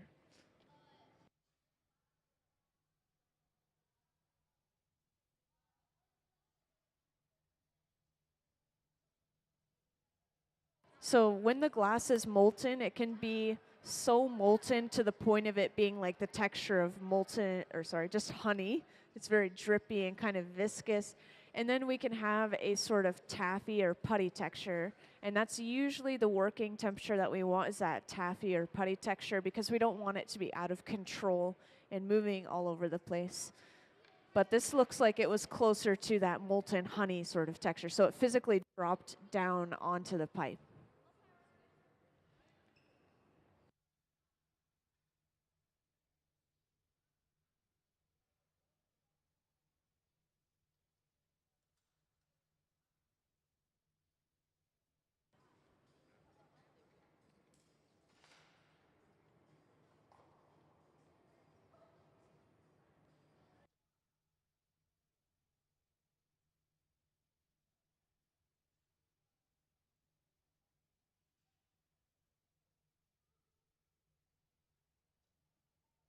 And another reason we want the color to be directly attached to the pipe is because if we have color and clear attached in that way, like the color's not directly attached to the pipe, the color can move differently than the clear glass itself, and it will kind of stretch extra or less than they want it to.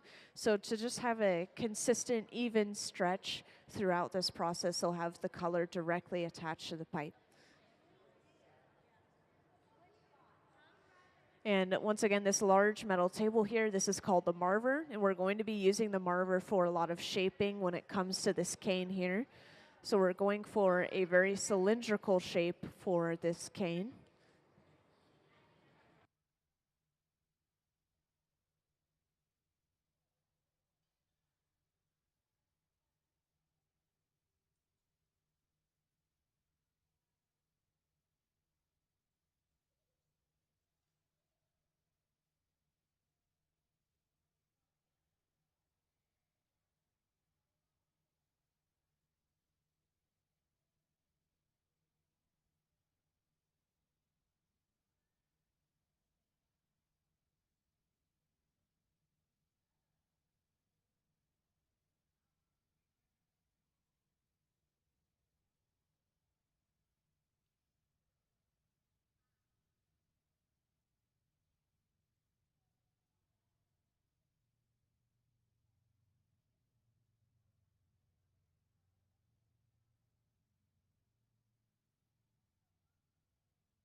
And we've gathered our first layer of clear over top of that color, still maintaining that cylinder shape. Courtney has gone back to rolling this on the marver.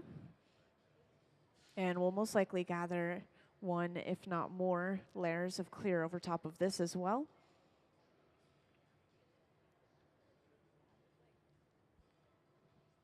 And for anyone who recently joined, right now we are about to pull some cane. And cane is just these sticks of colored glass. And we can go for different sizes of these, kind of different thicknesses of these, but the average size is probably about the width of a pencil or the thickness of a pencil.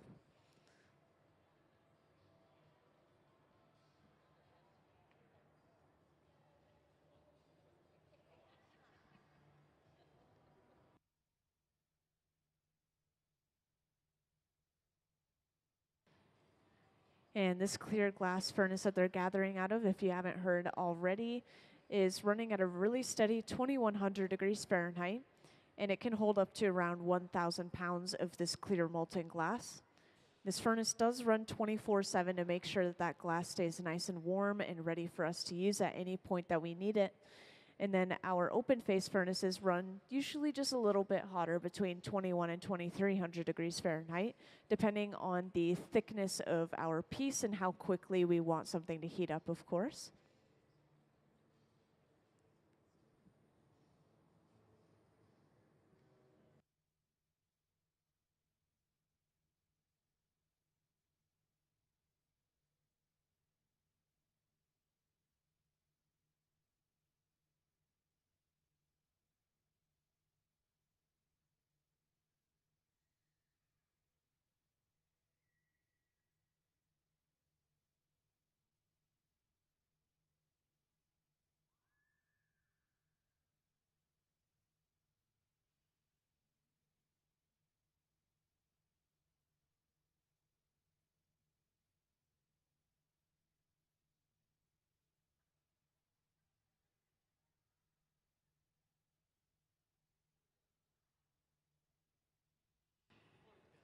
And since we have a few new people in here and there, could I have Courtney's artwork up on the screen, please?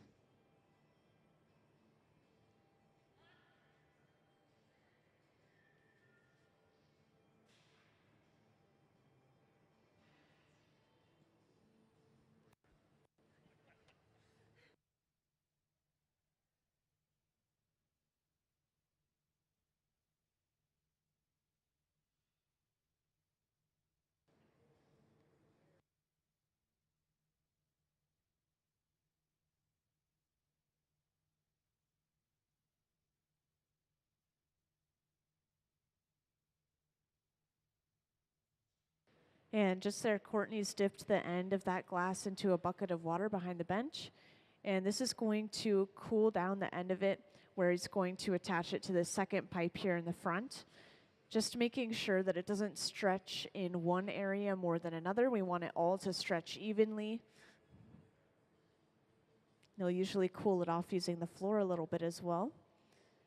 And now that second pipe has been attached, so we're ready to start pulling this across these wooden ladders laid out in the front of the hot shop here. And the texture of this glass at this point is probably kind of like taffy or putty, as you can imagine.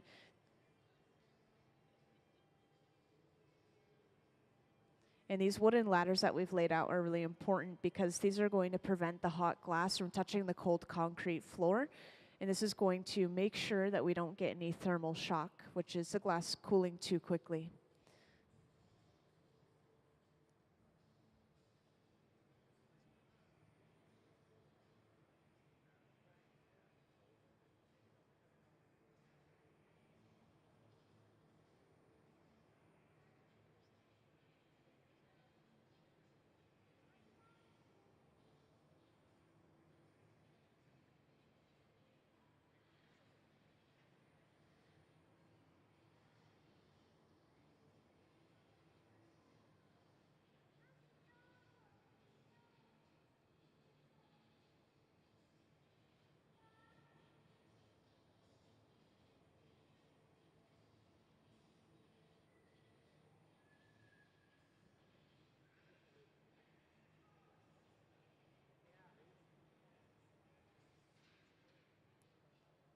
And to break this off, they will create a little bit of shock by either applying pressure or using a cold tool against that hot glass. And now it's just going to rest until it can cool down enough for them to chop it up into usable sized pieces. So right here, the glass is still a little bit too hot to touch. So Courtney's using a tool to section it off and make it a little bit easier to maneuver around.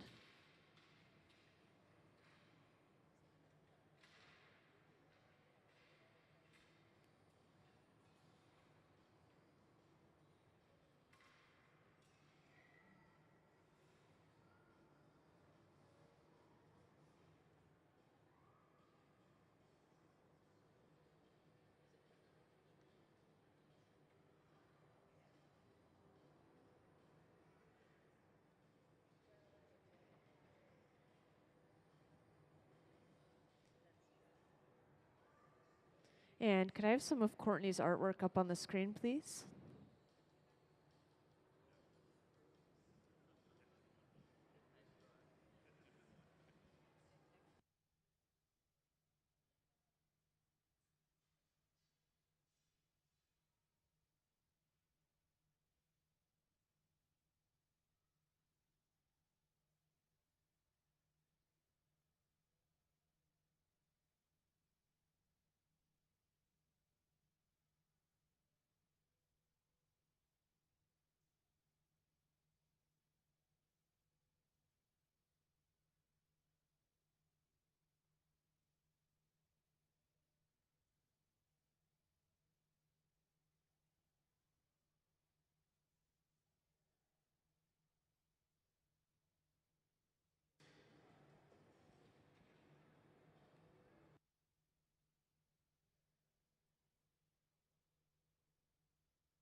So it looks like they are going to get started on pulling some more of this cane. They're probably going to be pulling multiple colors to be able to just kind of prepare for these projects that they're working on.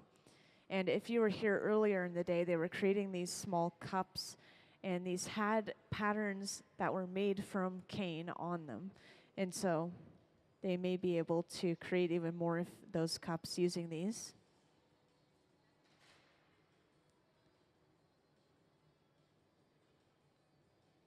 And if you guys haven't seen the beginning stage of this color, we usually will get it shipped in bar form, and we'll chop it up into pieces kind of like this right here. Might be a little bit hard to see from far away, but it's just solid colored glass through and through, and we get the different colors from different metals, like the white may be tin and antimony, which are two metals right next to each other on the periodic table. So we'll melt that section down. And then as you saw, they dropped it onto a pipe that is completely clean of clear glass. We want that color to be directly attached to the pipe so that it all stretches out evenly. And for those who just joined, we're doing something where we're pulling cane, and cane is just these little sticks of colored glass here. And we'll use these to create stripes or even zigzag lines, just pretty much any sort of clean, crisp line across our piece. And we can use any color of cane. We can even create clear cane and just get physical texture in our piece. And if anyone ever has any questions, please feel free to raise your hand and I'll come right over.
Could I have Courtney's artwork up on the screen, please?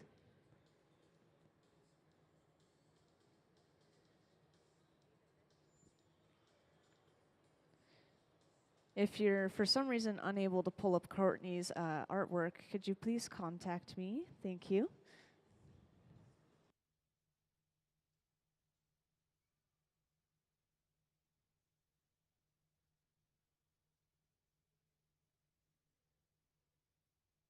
All right, so up on the screen we have a slideshow going of Courtney's artwork, which once again is our visiting artist working at the center bench here. And I just wanted to point out specifically the clouds that are up on the screen here and there. These are some of his popular works in the slideshow completely, but he's saying that he may be able to work on some of these clouds later on today. And these are hollow blown pieces, and he'll usually mount these to create just an even larger piece in general.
So our guest artist does have a website, which I'll share in just a moment, but he actually has his work for sale frequently in a studio near Pike Place Market in Seattle. And this studio is called Vetri. It's a glass art gallery.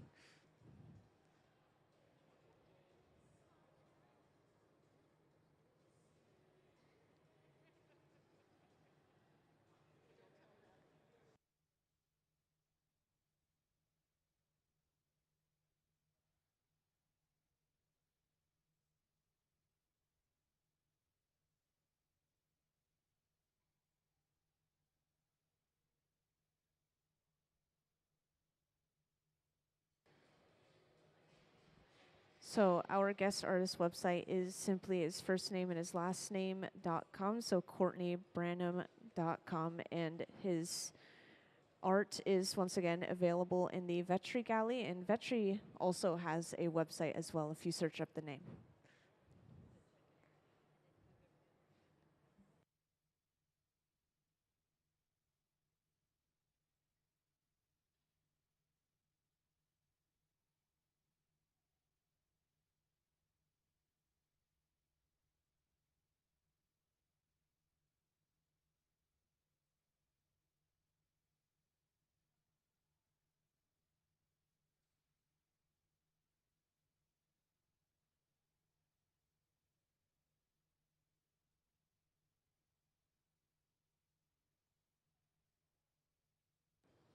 So today we do have a visiting artist, which is Courtney. So he's not the person that you would usually see here in the hot shop. We usually have our full-time hot shop team members down here, but today they're busy looking through applications and just having large meetings. And so they had some other artists come in so that we could still have live glass blowing for you all.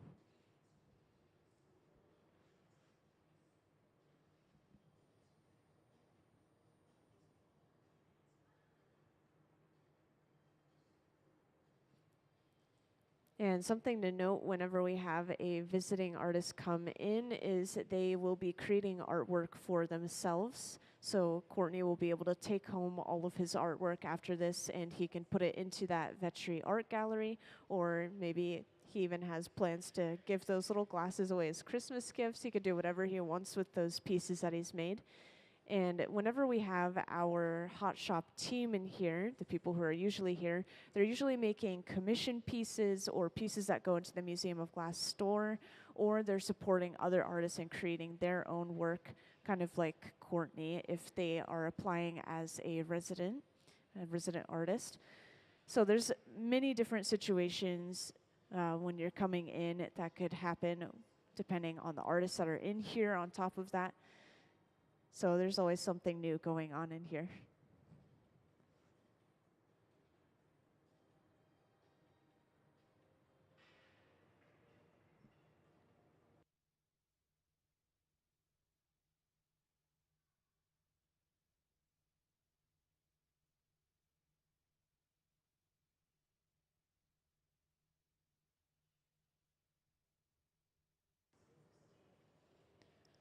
So Courtney is creating a perfectly cylindrical shape of this solid glass with that color still in the center.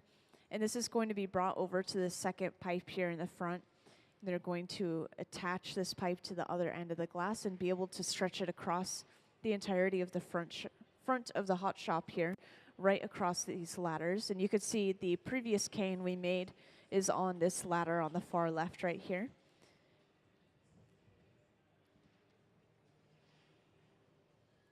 And this is very satisfying to watch. The texture of this glass at this point is a lot like taffy, so it's kind of like stretching taffy, except it's magical and glowing.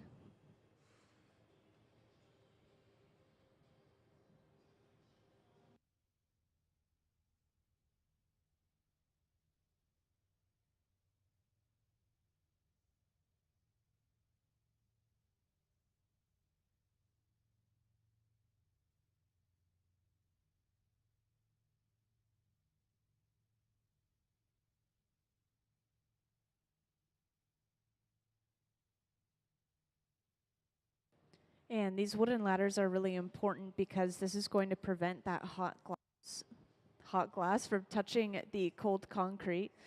And this is going to make sure that none of this glass breaks from thermal shock, which once again is when the glass changes temperature extremely in just a moment. So if cold glass becomes really hot suddenly, or if hot glass becomes cold very suddenly.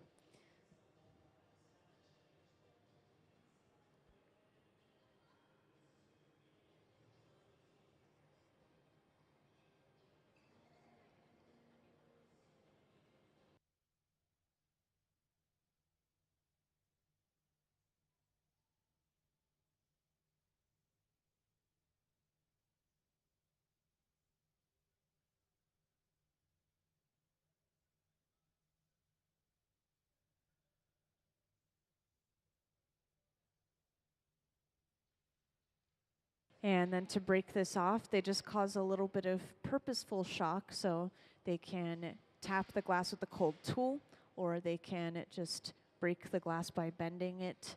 And now we have our stick of cane. And of course, this has to cool down enough for them to physically touch. But right now, Courtney is still going to cut this up into more manageable pieces and then set it aside.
So for the few who just joined us in the hot shop, we have a visiting artist at the center bench, and I want to point out he has written down his Instagram and his website here so you could check him out even further, but his name is Courtney, and he's going to be working on multiple projects today, but right at this moment he's creating something called cane, which are these sticks of colored glass, and so he's just doing these, getting multiple colors done, and this is kind of like getting some prep work out of the way. So later on, he can lay these sticks of colored glass out, and then he can roll some glass over top of them to pick them up, and this will create stripes of color across our entire piece, as you can imagine.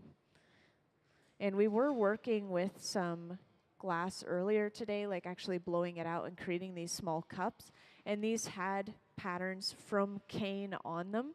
And I actually have a little example of it up here, this pattern of zigzag lines. It's kind of hard to see from far away, but it's a really nice pattern with that cane across it.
So with this cane, as you can see, we have a really light color inside, which may be just completely white right now.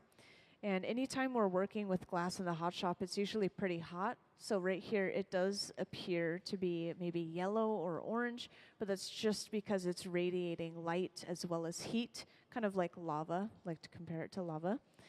And we are going to be gathering more layers of clear over top of this. This is going to help us build up some mass.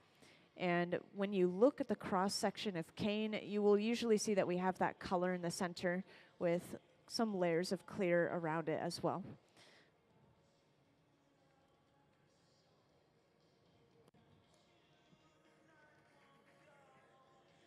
And since there are a few new people in here, could I have Courtney's artwork up on the screen, please?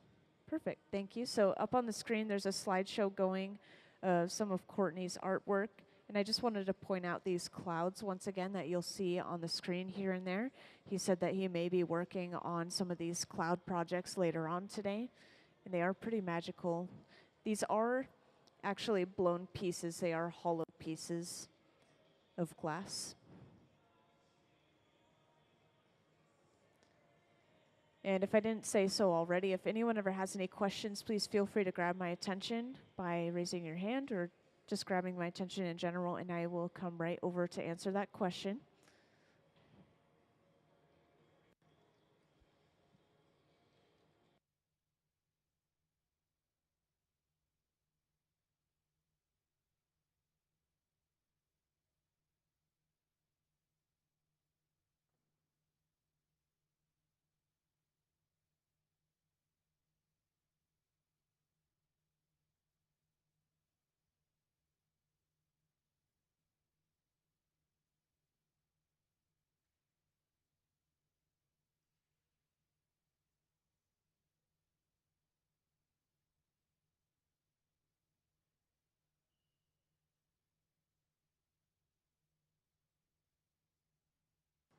Yeah, so I might not have pointed it out already, but these large tanks with the closed doors, we have one on the right and one on the left as well, which is where they were going, is over on the left.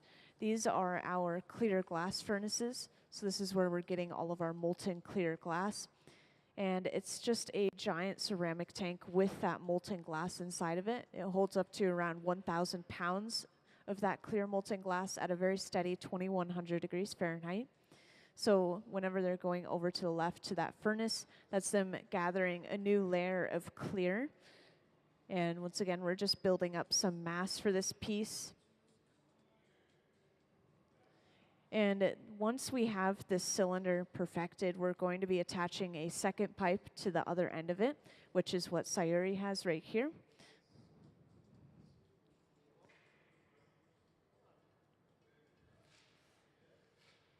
And Courtney just dipped the end of the glass in some water to cool off that section of the glass, because this is what's going to be connected to the pipe right here. And we want to make sure that one area isn't super hot compared to another area. Otherwise, we could get uneven stretching.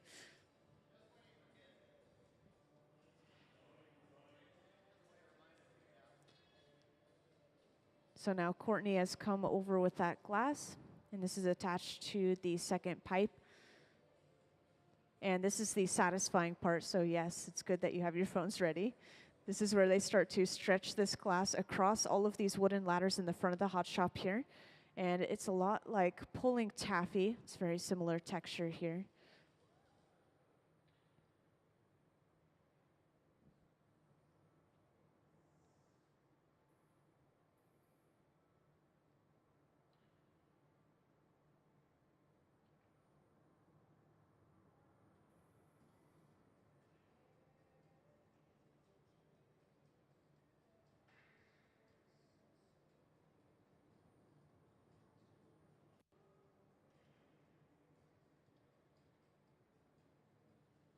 And once again, this is going to rest on these wooden ladders. We're going to prevent the hot glass from touching the cold floor. Otherwise, we could get cracking and breaking from thermal shock from that glass cooling down too quickly.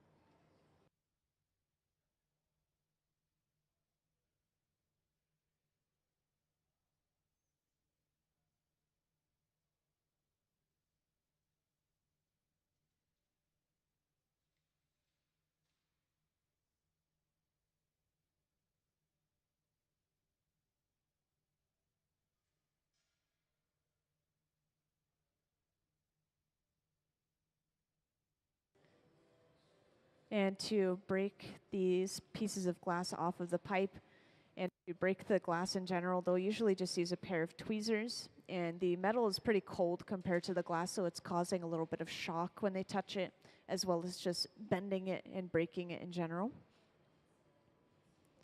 So now this is just broken into manageable sections for now, but later on they are going to break them down into sizes probably closer to this right here.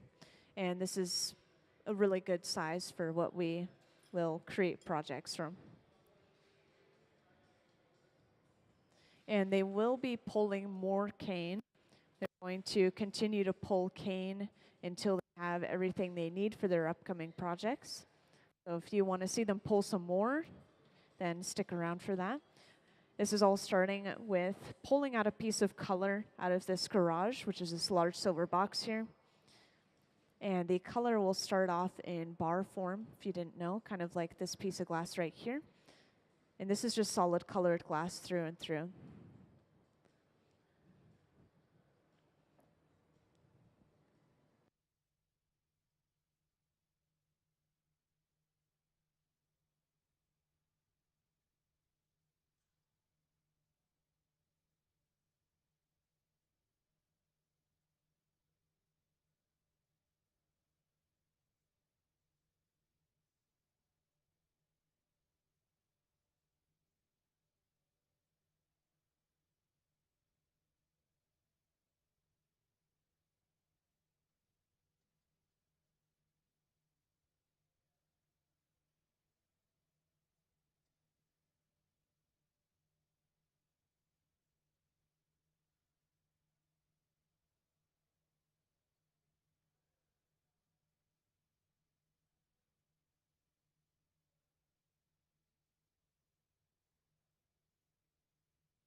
So actually, this brings up something that I'd like to make sure to share with everyone. So this glass that they've been pulling and cutting is very unlike anything else you'll see in the hot shop, because unlike other pieces of glass, this glass they just let cool in the room temperature air. But when we're making any sort of larger pieces, such as really thick glass like this, or a blown vase or a bowl, we have to make sure that we cool the glass very, very slowly so it doesn't break from thermal shock. And so we put the glass inside of an annealer, which is the large black box over on the far walls on the left and the right. And these will keep them at around 950 degrees Fahrenheit and then slowly cool them down with the press of a button. So we can continue to load it up and fill it until we're ready to cool everything down all at once. And then it just slowly cools down at least overnight. And the thicker the glass, the longer the cooling process. But with these pieces of glass, like I mentioned earlier, this is such thin glass that we can just let it cool down in the room temperature air, and we don't really need to worry about it breaking from thermal shock.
And I just want to point out to any newcomers, once again, just in case, that this is our glass furnace here. So this is where we get all of our clear molten glass.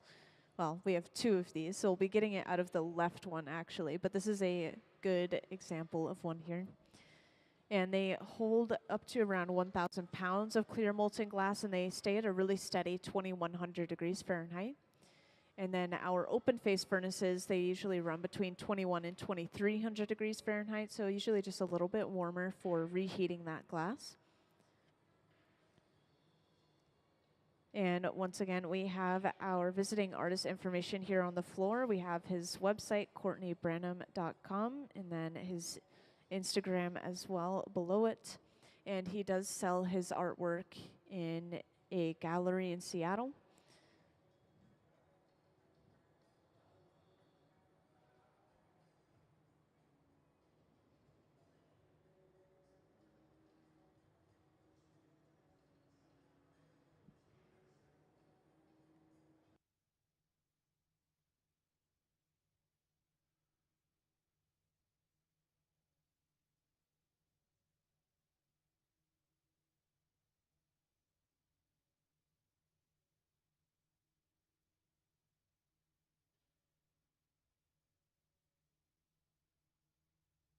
And up on the screen or over on the left of the hot shop, you just saw Sayuri was spraying some water into the furnace. And I always like to point this out when they do it because it's a little bit odd. But the water should hit the surface of the glass and break any bubbles that have risen to the surface of the glass. We don't want to be gathering bubbles in our pieces, so we try to break those before we take our next gather out of the furnace.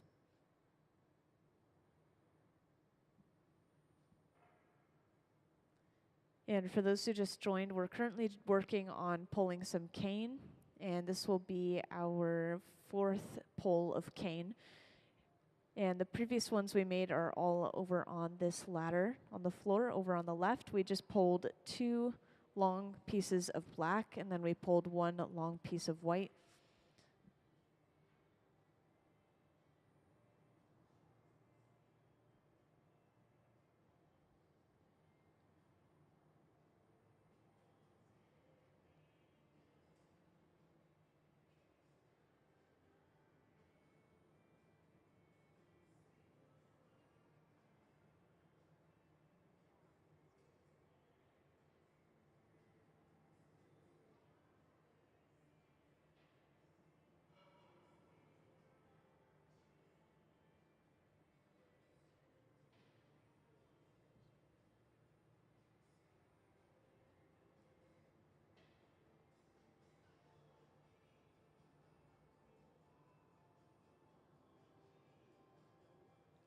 And sometimes after gathering clear glass from that furnace, we start to feel a little bit of heat traveling towards our hands on the pipe. And so Courtney's using a pipe cooler right here. It's just a trough of water, splashing water up onto that pipe.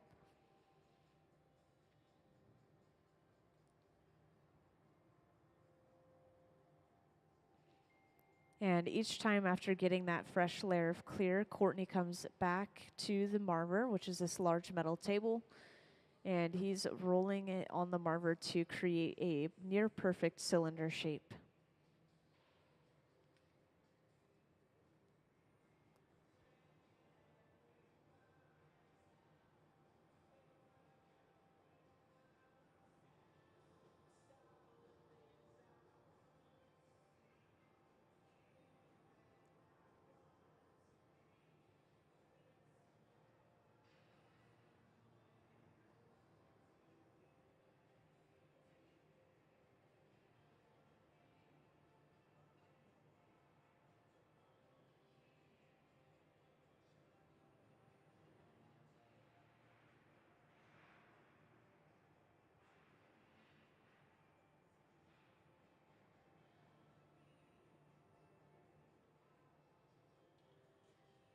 And this is the right amount of glass that we need to pull this cane. So after heating this glass up enough, this is going to be brought to the front where Sayuri has a second pipe here. And this glass is actually going to be attached to the second pipe. We'll have both of those pipes brought away from each other, and this is going to stretch all of that glass out.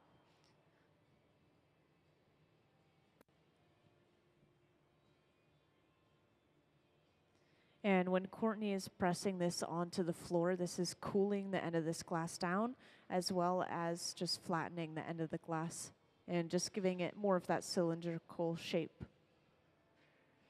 And dipping it in water cools it even more, of course, so we just dipped it into a bucket of water, just cooling the very end of this glass.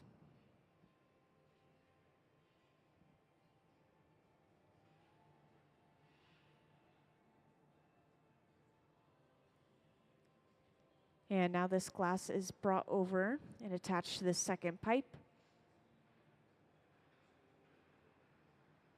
And now you can really see that taffy texture that I was mentioning. This glass is going to be stretched across all of these wooden ladders that are already laid out for them.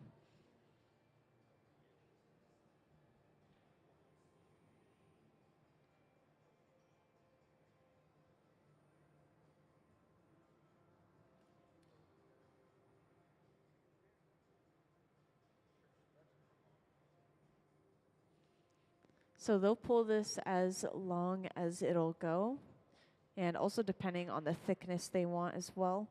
But in this case, they've been pulling it across literally the entirety of the front of our hot shop here.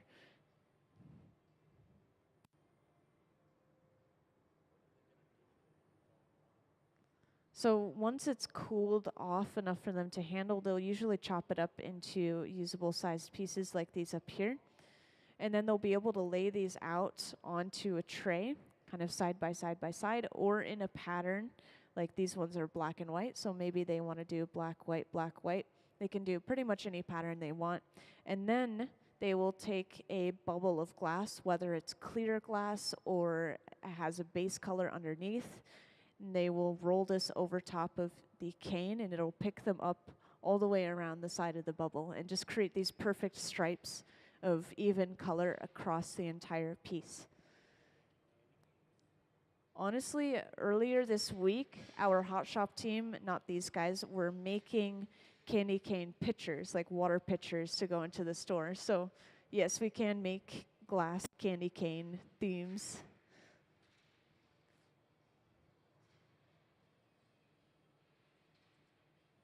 And right here, Courtney's actually not handling the glass with his hands. He's still using a pair of tweezers to break this glass apart. And he's just breaking it into more manageable pieces so that it's not spread out across all these ladders anymore. And honestly, those older pieces of glass are probably cool enough to touch now, but they're going to continue to pull as much cane as they need for their upcoming projects. And then finally, when they're ready to work on those projects, they'll chop those pieces of cane up into these short sticks here.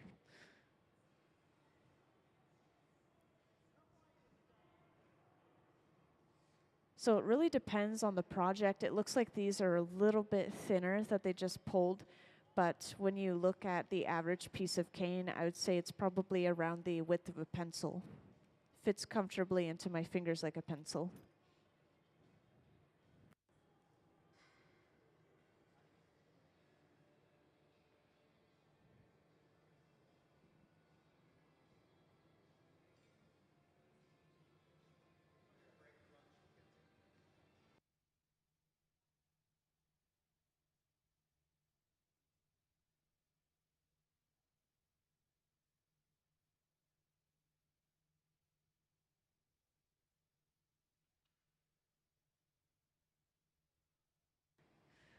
All right, so we are going to break for a 1-hour lunch. They're done with all of this prep work, all of this creating of the cane. So when we come back, you'll most likely see us get started on a larger blown project. Up on the screen, we'll have the slideshow of Courtney's artwork going. And once again, we have his website and his Instagram here on the floor. So if you want to check those out, please do. And we will see you in 1 hour at around 2 p.m.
All right, welcome into the Hot Shop to everyone who recently joined us.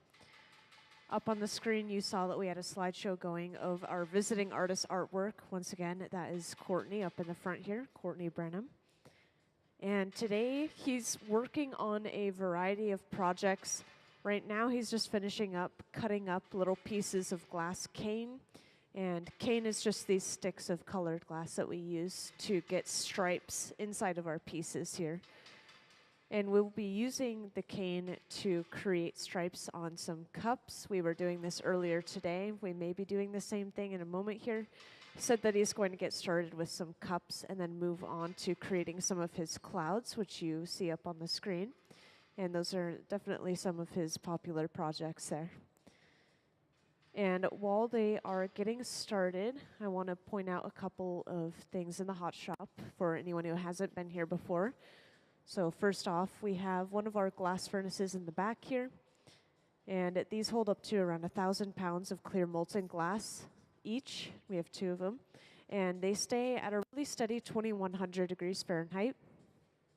And they stay that temperature 24/7 so that the glass is always ready for us to use. And then our second furnace is open face one here. This is used for reheating only, so it's a little bit hotter, usually between 21 and 2,300 degrees Fahrenheit. And we only have one on today because we have a small team of just 2 blowing glass today, so they don't really have a need for more than one furnace. And both these furnaces run off of natural gas and forced air. We'll be using some torches a little bit later on. These run off of propane and oxygen. And the torches allow us to get a specific heat in just like one little area rather than heating up the entire thing overall. And before I continue on, I just want to let everyone know that if anyone ever has any questions, please feel free to raise your hand and I'll come right over to answer that question. And once again, we have visiting artist Courtney Brenham, and he has his website here on the floor as well as his Instagram, so if you want to check out some of his work.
So another important machine I'll point out real quick is this garage right here, this large silver box. Anything that we put inside of this will either be preheated to or kept at around 1,000 degrees Fahrenheit. And earlier when we were creating these cups, they were taking these little pieces of glass out of the garage and using those individual pieces of glass to create just one cup itself. So earlier in the day, they created something called a Supio cup, and it's basically just a little cup of glass, and it's kind of a prep work thing. So later on, you could just take that single cup and attach it to the end of a hollow pipe to create one small bubble. And so we may see that in just a bit.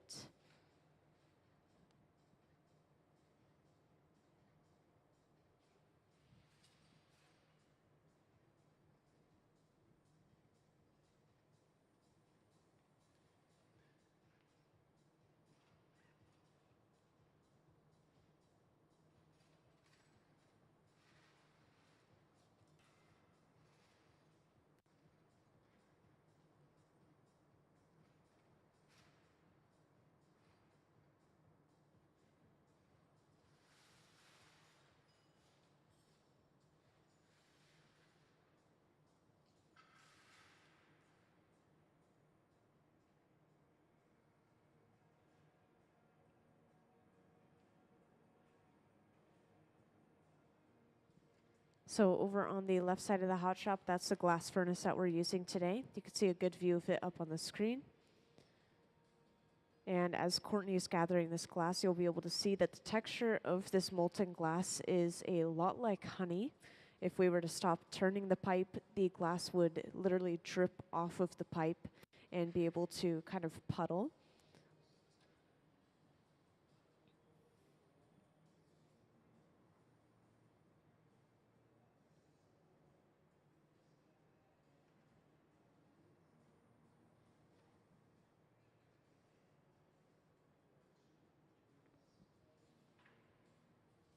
And he just blew a small puff of air into the end of the pipe. And you can imagine the pipe like a giant straw. This is how we inflate all of our pieces, is just by blowing into the end. And all he had to do was just one little puff that time, and then when you hold your finger over top of it, this is creating a pressure inside of the tube that will forcefully push out our little starting bubble.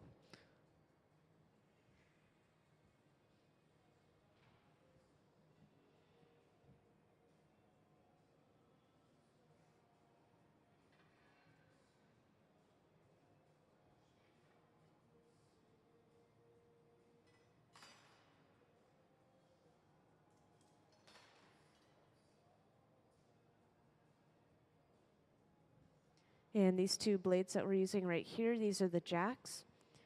And something important that they do is create the jack line. So right here, Courtney is using the blades near the pipe and kind of cinching down a little bit. So this line or divot that he's created is where we will remove this piece from the pipe later on.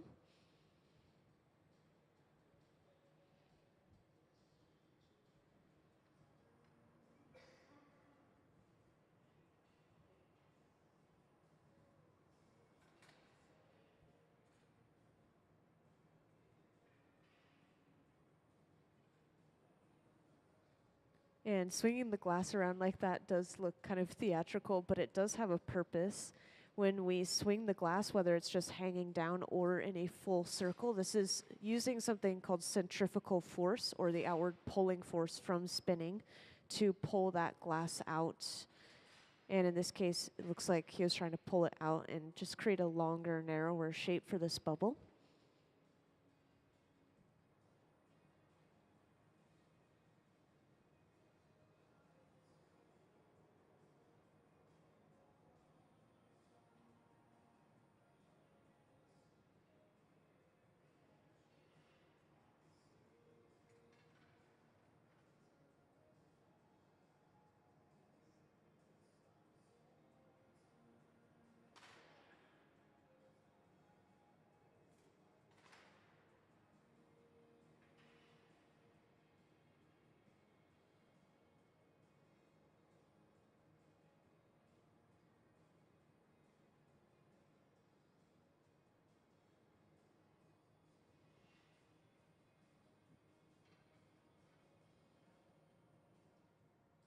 And using the jacks again, Courtney is holding these on the side of the bubble. And the glass, of course, will push in and kind of down, and it's just going to follow along the shape of the jacks in whichever direction he holds it. So if you're trying to create a cylinder, you would just hold them straight on the side of the bubble.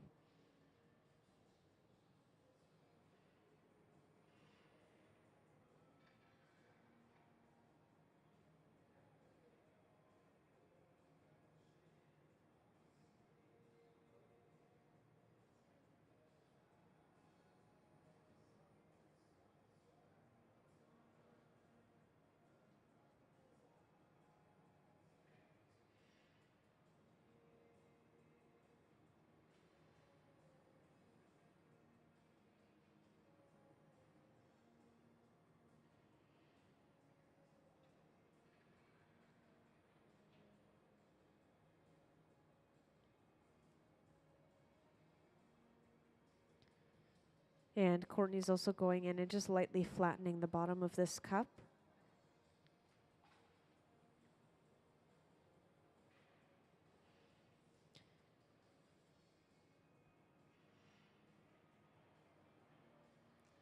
And this cup is just the start of a slightly more fancy goblet. So they've just brought another bubble of glass over to the center bench. And this is going to be a lot smaller.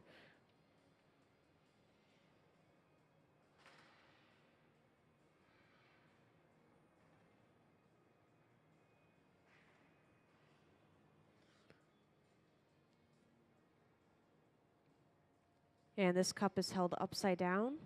And Sayuri will bring this second bubble over. And this will be just placed directly onto the bottom of the cup.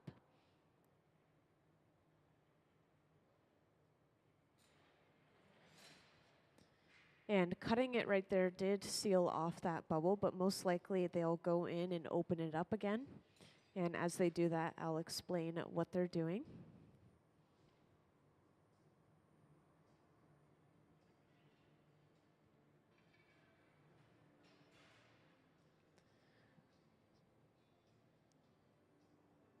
So Courtney's going in with a pair of jacks here. And he has gone in and created a line, almost like the jack line earlier. He didn't cinch all the way down, so when he's breaking off this little end piece that he created, there's still air that was able to pass through those two pieces. And when breaking that end piece off, it just opened up a hole into the bottom. So from here, he'll be able to go in and start to flare this out into a foot for our goblet.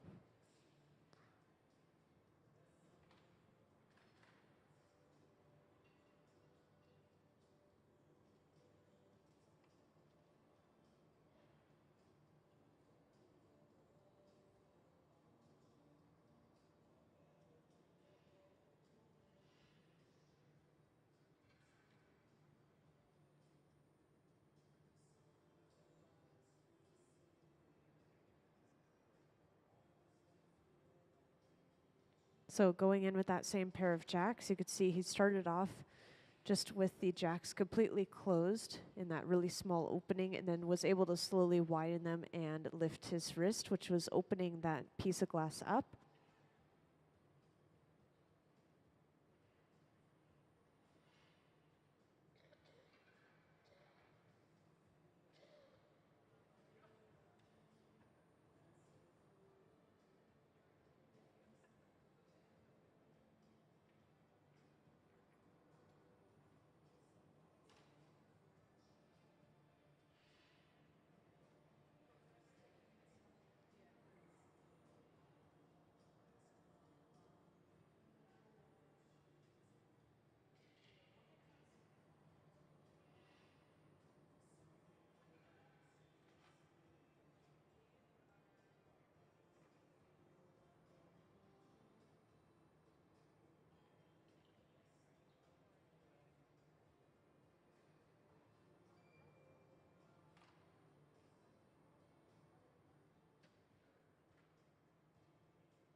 And now that we have the foot for this cup, this is where it's going to be resting on, we are going to create a second smaller pipe. This is just a solid pipe with a little clear attachment on the end. And this will be attached right in the center of the bottom of that foot. And then we'll be able to break this cup away from the pipe that it's currently attached to. And this will give us access to the other side of the cup, and we can start to open it up and finish it off. So for now, Courtney's just going to work on keeping this glass nice and warm. We want to make sure we're keeping all the glass we're working with in the hot shop at around 1,000 degrees Fahrenheit or warmer. Otherwise, we could get that cracking and breaking from thermal shock.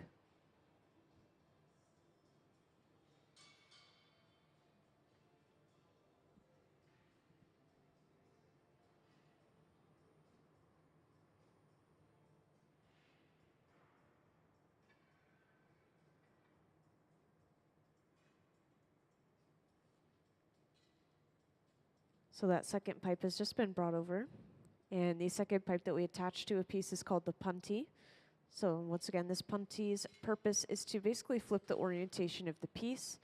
So you can see after breaking this off, we now have access to the top side of the cup, as well as a really small opening. So we could start to open this up and finish it off.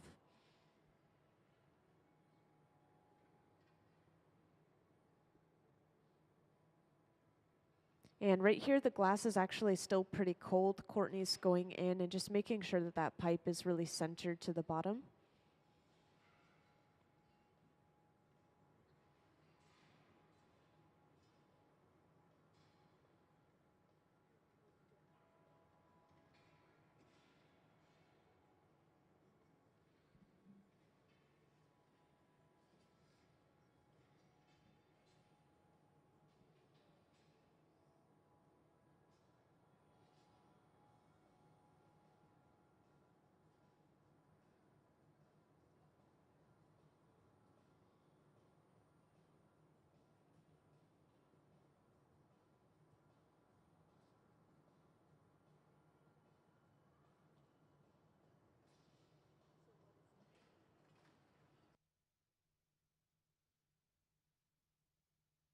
So for anyone that recently joined, right now Courtney is working on just creating some small fancy cups or goblets. And this one is just clear. So if you see any color in this piece, it's just because the glass is really hot right now. When it cools down, it will be completely clear.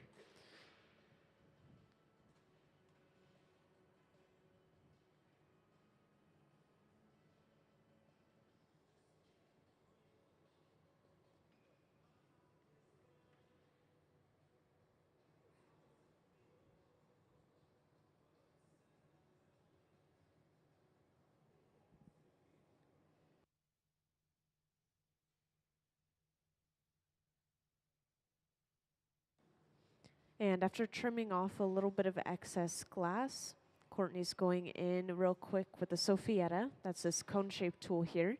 And as you can see, the cone will block off the opening to the piece, and it allows them to blow a little bit more air into the piece, even though it's already been removed from its hollow pipe.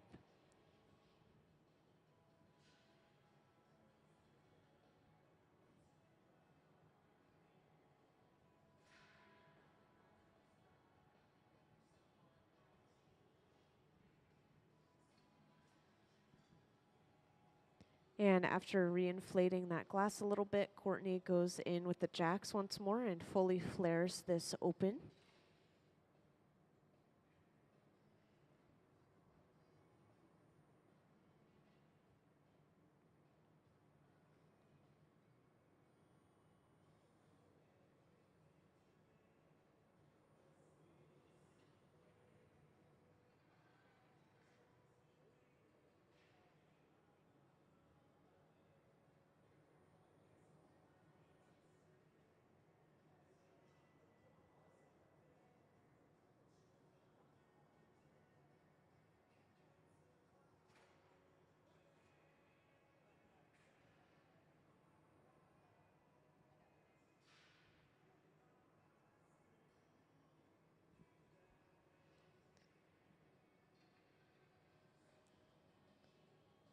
Now, since we are working with all clear right now at this moment with this piece, technically if this piece were to break or if we weren't really happy with how it turned out, we could completely reuse this piece of glass by just breaking it apart and putting it back into our furnace to melt down again. And this process is done a little bit later on once we have a large amount put in there, but we can just completely reuse this clear glass, so it's really nice for practice. And to break this off, they'll usually apply just a little bit of water to that connecting point and then tap the pipe, and this should break it off cleanly onto a heated fork. And once this is finished, this is brought over to the annealer, this large black box on the left wall, and this will slowly cool it down overnight so it doesn't break from thermal shock. So that was our first piece done after our lunch break, and let's give them a round of applause for their effort. They tried to make a lot of glasses earlier today, and that one was successful. So now we'll get started on our next project here. We may get started on another glass, and I'll just ask in a moment. But for anyone who's recently joined, I just wanted to make sure you guys saw Courtney's artwork. So could I have Courtney's artwork up on the screen again, please?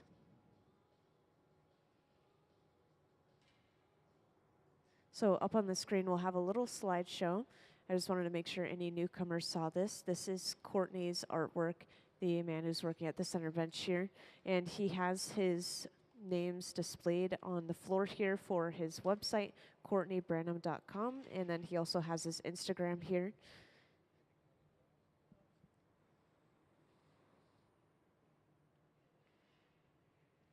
And up on the screen, as you're watching this slideshow, I just want to point out these clouds because he says that he may have some time to make some of these today. And these are blown pieces, so those clouds are hollow, actually.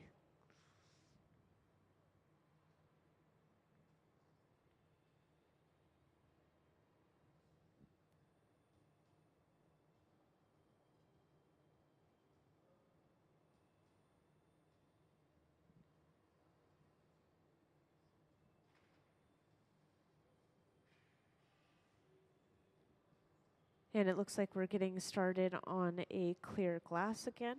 So this is the first part of our glass, the drinking part, of course.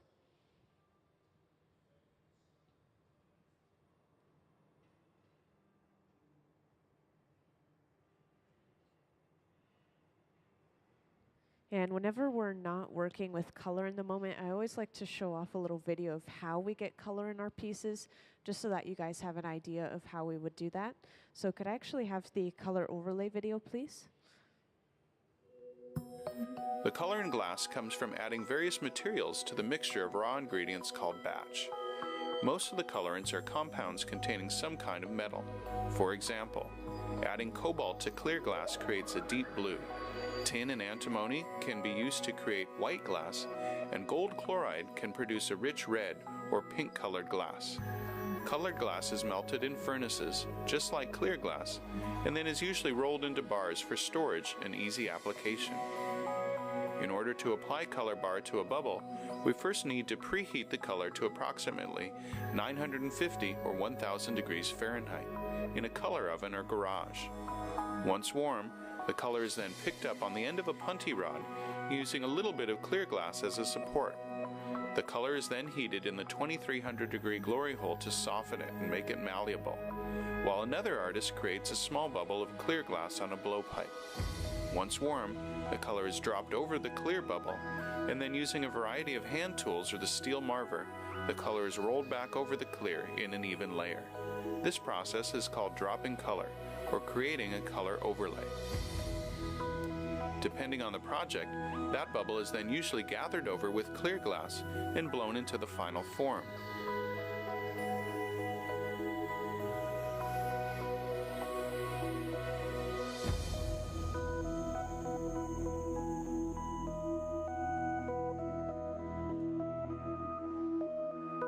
The finished product may appear to be all made from colored glass, but when viewed in cross-section, we can see that there is only a thin layer of color sandwiched between many layers of clear glass.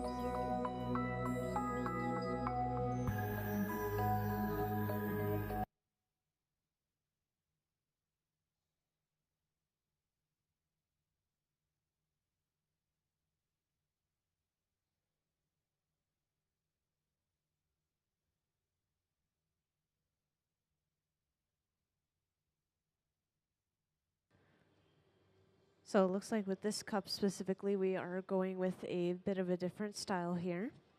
So it looks like we'll be creating a variety of different clear glasses.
And for the most part, whenever we're making blown objects, you can imagine the bottom of the object is going to be furthest from the pipe when we're getting started like this.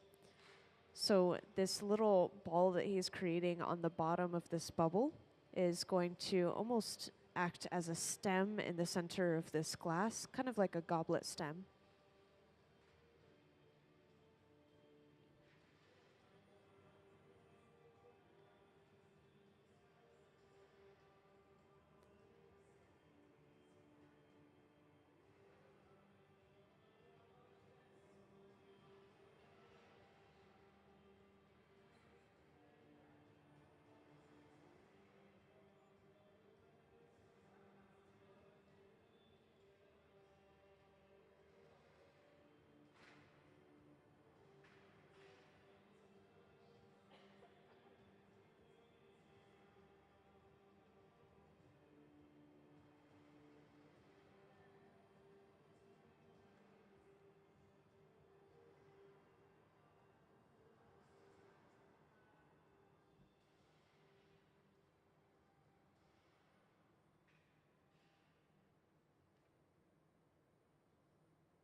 And when a lot of you guys came into the hot shop, we were working on chopping up these little pieces of cane, which once again are those sticks of glass.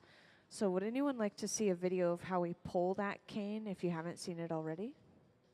How we create those sticks of glass? Yeah? Maybe? All right, so could I have that cane pulling video, please?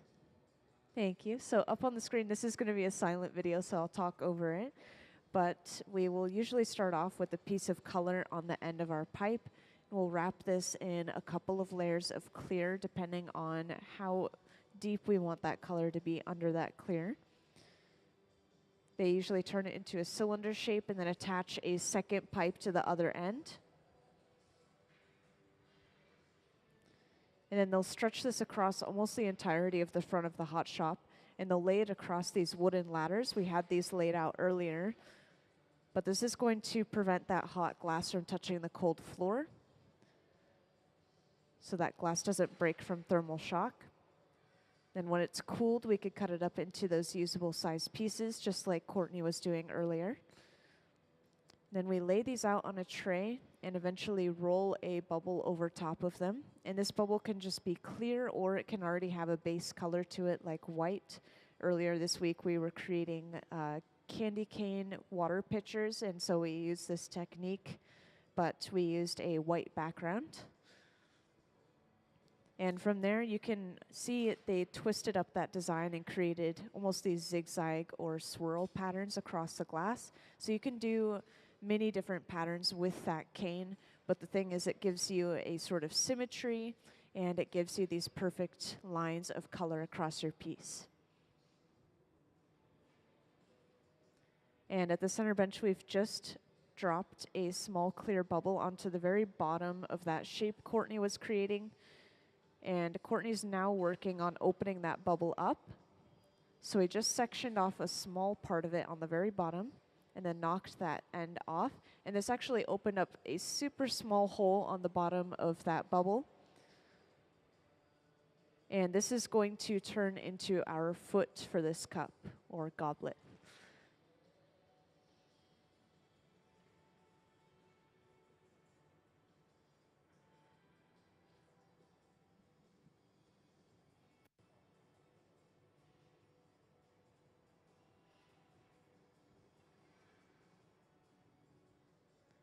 So now that we have that hole and the glass is nice and warm, Courtney's going in with that pair of jacks and he's able to very quickly flare this open.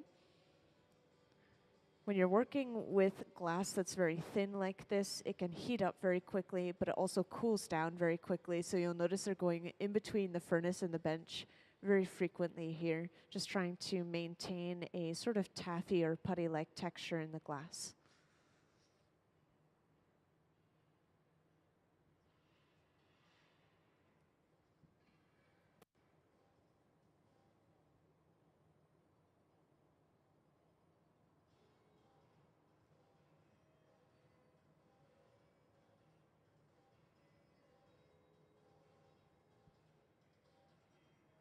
And this is just a wooden paddle. I know I didn't mention it earlier, but some people don't know that we use wooden tools in the hot shop up against the 1 to 2,000 degree Fahrenheit glass.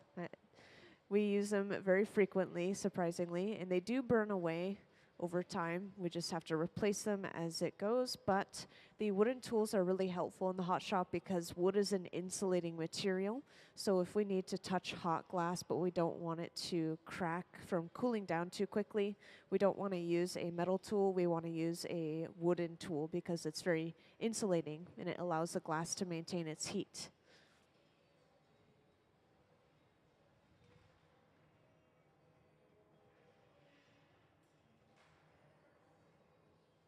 And now that we have the foot for this cup, they're just preparing a second pipe over on the left. This is going to be attached just to the center of the bottom of this foot. And then they'll be able to break this piece away from the pipe that it's currently attached to.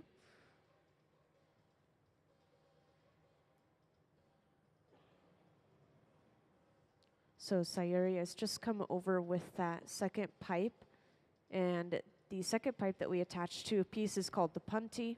The purpose of the punty is basically to flip the orientation of the piece, give us access to the other side.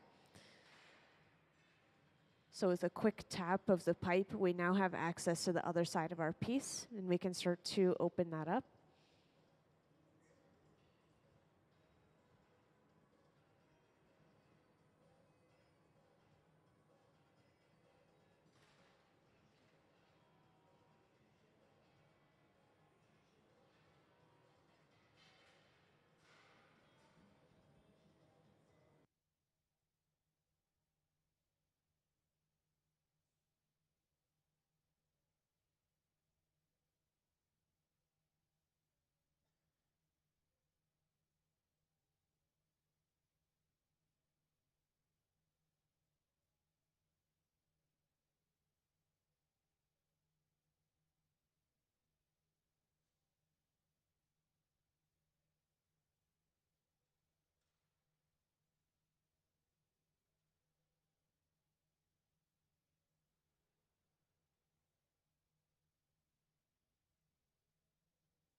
And after heating up the front of this piece, Courtney goes in with a pair of tweezers, and he's just going to get rid of some excess glass around the opening of this piece by first pulling it out with those tweezers and then going in with a pair of shears and trimming it off. So when we break a piece off of its original pipe, that connecting area is usually just a little bit thicker. That breakage could be a little bit uneven, so this will just get rid of any imperfections.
Yeah, it looks like that connecting point between the pipe and the piece got either a little bit cold or a little bit weak, so it broke off sadly. Just applying a little bit of pressure can snap that connecting point.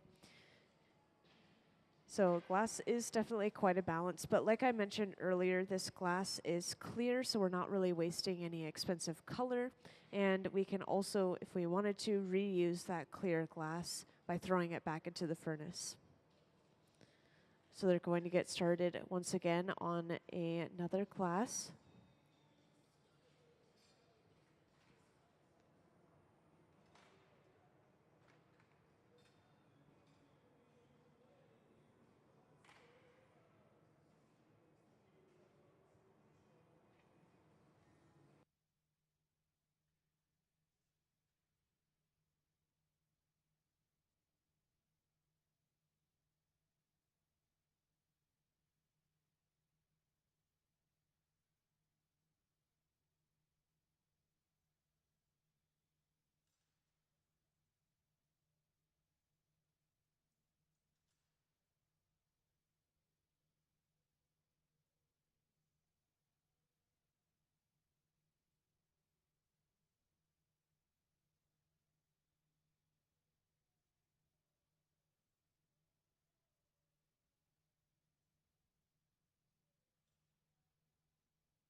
And welcome to those who just joined in the hot shop.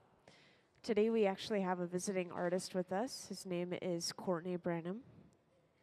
And right now he's just currently working on creating these small clear glasses. And these are fancy little glasses. He's creating a small blown foot on the bottom of each of these for them to rest on. So he's been working on a variety of projects today. Earlier today, he was creating these glasses with a special cane pattern on them. And if you don't know what cane is, it's these little sticks of colored glass. We have some on this front table just as either examples or prep work that's set aside. And we actually pulled some more of this cane today. That's another project that we worked on. And we may later on also work on some larger pieces of Courtney's, which would include these beautiful clouds that he's made before. And could we have some images of his work up on the screen, please? Thank you. So up on the screen, there's going to be a little bit of a slideshow. So for anyone who hasn't seen this yet, Courtney's artwork is up on the screen. And I want to point out those clouds because we may be making some of those today.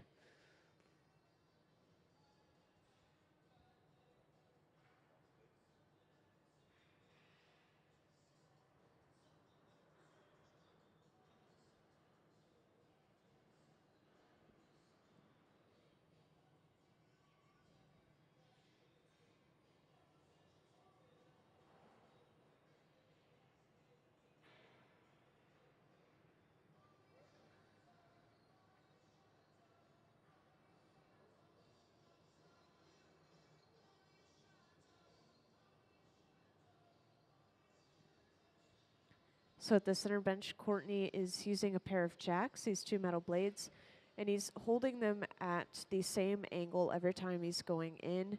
He's trying to create almost a sort of egg shape for this piece of glass here. And at the same time, every now and then, Sayuri is blowing into the end of the pipe and just kind of expanding this glass like a balloon, just making the piece bigger and the glass a little bit thinner.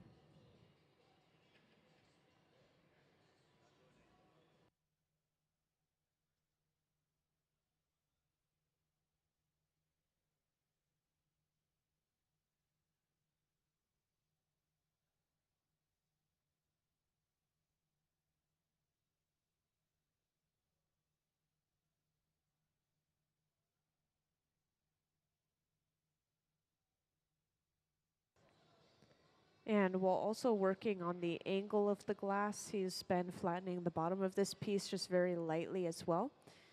And this is right where they're going to place that second bubble, which is going to turn into our blown foot for this piece.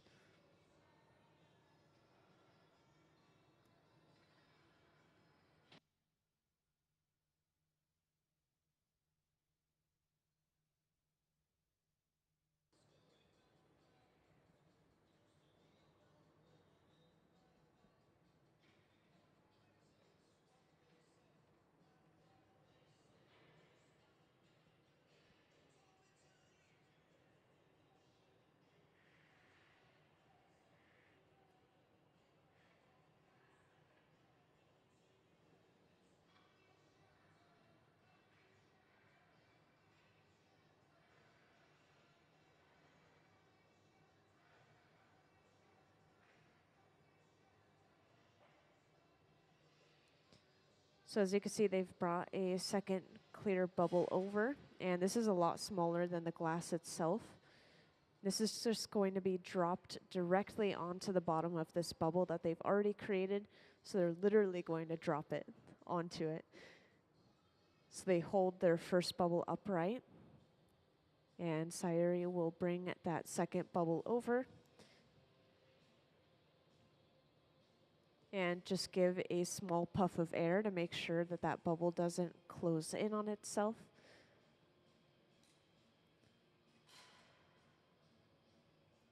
So now we have a second bubble that's been attached to the bottom of our first bubble, and right now it is actually closed off.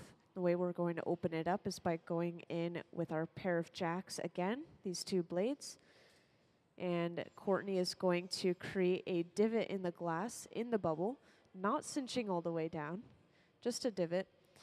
And then he's going to be able to tap that end piece off, you'll see in just a moment. And this will open up a small hole into the bottom of this bubble.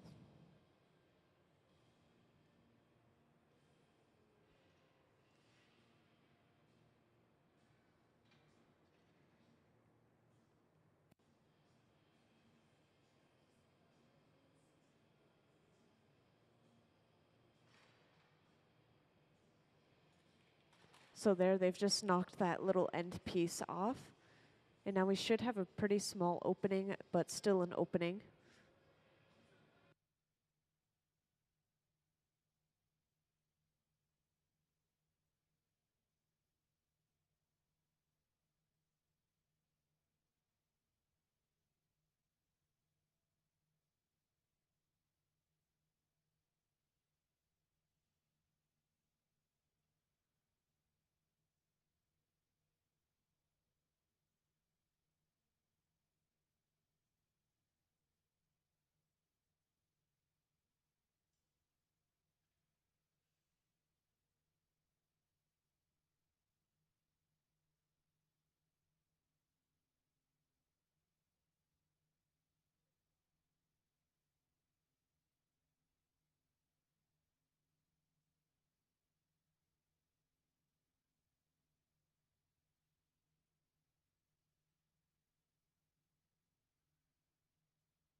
So now that we've opened this bottom bubble up, we have created our foot for this glass. And just like earlier, we're going to prepare a second smaller pipe with a little clear attachment, and this will be attached right into the center of the bottom of the foot. And then we'll be able to break this piece off of the pipe that it's currently attached to right now. This will basically just flip the orientation of the piece and give us access to that other side.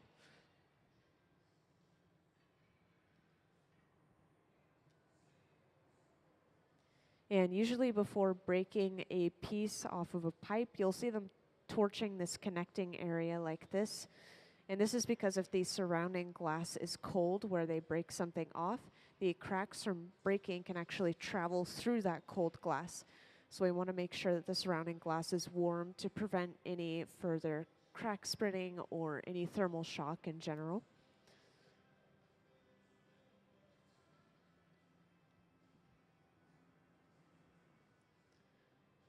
So now that punty has been brought over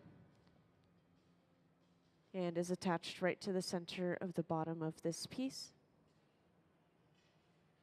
And to break it off, they simply tap the pipe. Because this piece is so small, that's how they're able to break this one off. But usually, if you're breaking off a larger piece, you'll see them apply some water to that connecting area to crack the glass before they hit the pipe.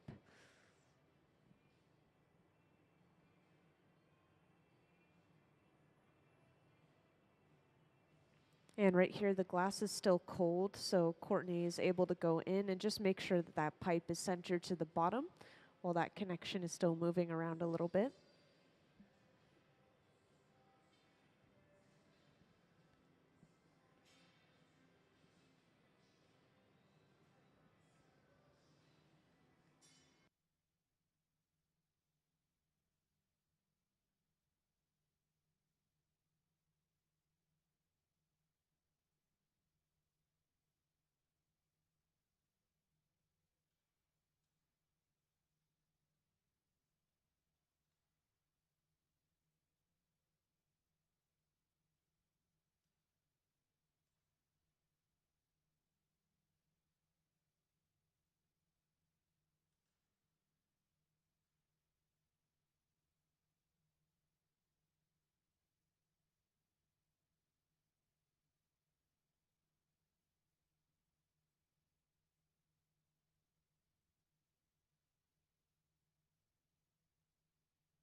And after heating up the opening to this piece, Courtney goes in with that pair of tweezers, pinching and pulling the opening away from the rest of the piece before trimming all of that excess glass off.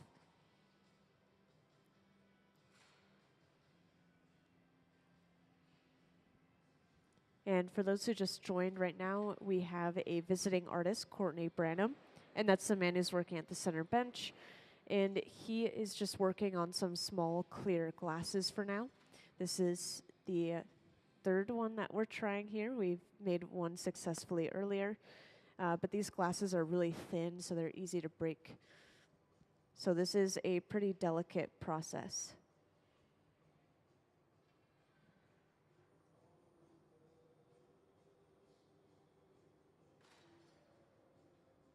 And once again, going in with that Sophietta, this cone-shaped tool here. This allows them to blow a little bit more air into the piece. You could see it has rounded out and reinflated the shoulder.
And every now and then throughout using these pair of jacks, those two metal blades, you'll see like little smokes or flames come off of the piece or the blades themselves. And this is just because the blades have beeswax on them, and so the beeswax will burn off of them a little bit over time, and then they'll need to re-wax them. But we use that wax to prevent the metal tools from sticking to the glass, because if the metal gets hot enough, it really will stick to the glass, kind of like the pipe sticking to the glass itself.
So to make sure that this glass sits straight and upright when it's on a level surface, they were going in with two wooden paddles at the same time and kind of sandwiching the top and the bottom of this glass together.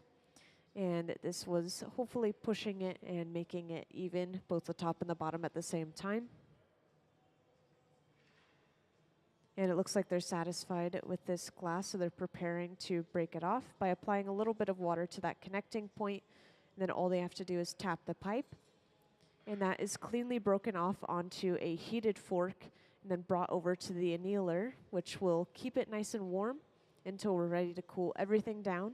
Then with the press of a button, it slowly ticks down overnight. So we won't see that piece until tomorrow.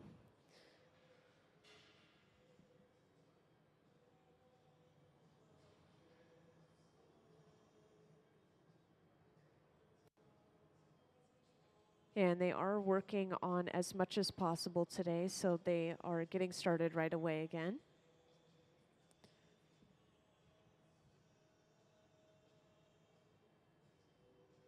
And whenever you're in a hot shop, usually you'll see teams of 3. Teams of 2 is a little bit more rare because it's difficult to do so many jobs at once. So usually you'll have 3, one person who is sitting at the bench and physically working on the piece. And then a second person can shield the artist's arms and hands from the heat from using wooden paddles. You will usually see them use wooden paddles to shield the artist's hands and arms. And then the third person will blow into the end of the pipe.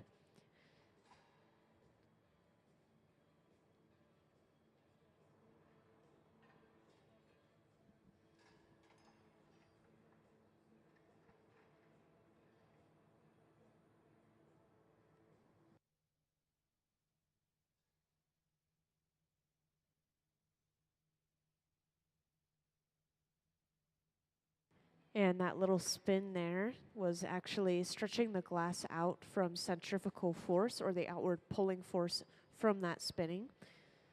So just to create a little bit of a longer shape, sometimes you'll see the artist swing the glass or spin it completely like he did just then.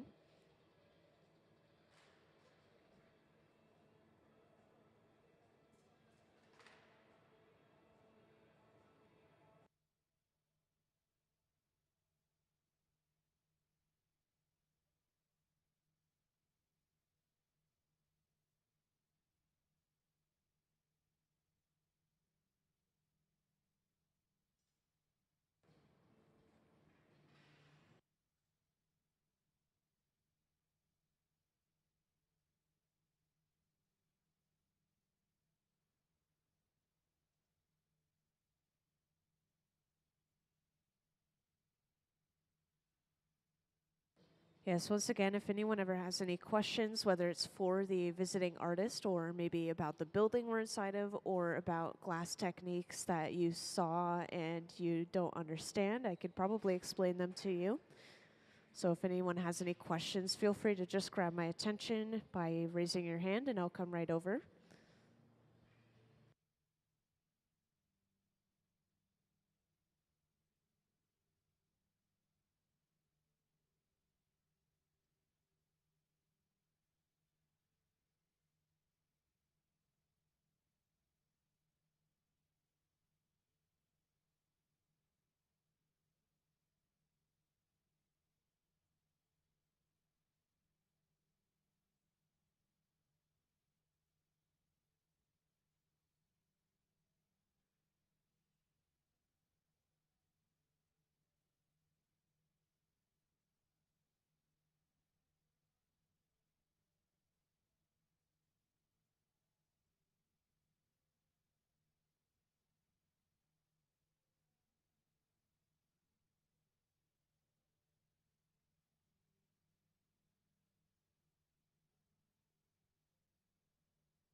All right, welcome into the Hot Shop to those who just joined.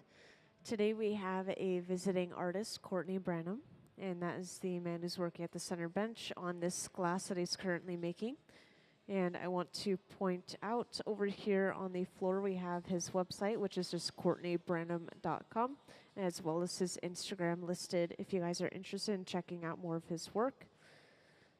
And he's been working on multiple projects throughout the day today. These clear glasses all have just slightly different shapes and sizes and heights, but these are going into the annealer. When they're finished, we have a little collection in there going of everything we've made so far today. And I'll make sure to point that out again when they put this piece away. And later on, we may see him work on some of his larger pieces, such as his clouds.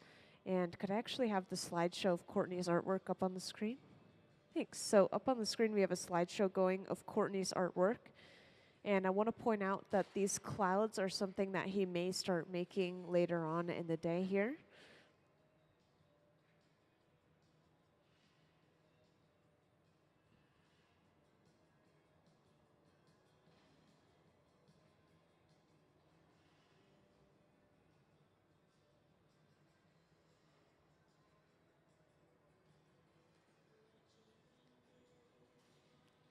And it looks like at the center bench here, they're adding some extra details to this clear glass. So Sayuri has just brought over a small clear bit of glass, and this is wrapped entirely around one small section of the piece. And this is just going to create a 3D ring of glass around the piece. It's just going to add a little bit of texture.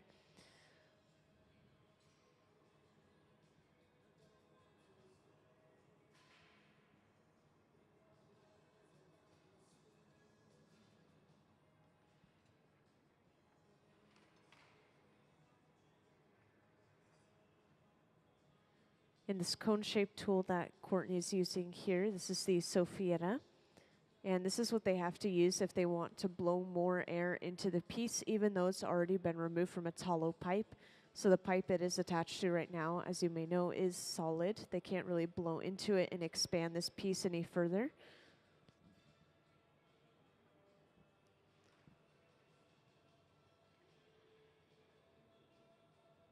And then to fully open this piece up, Courtney goes in with a pair of jacks, these two metal blades, and is able to slowly lift and open those blades up, which is widening the opening of this cup.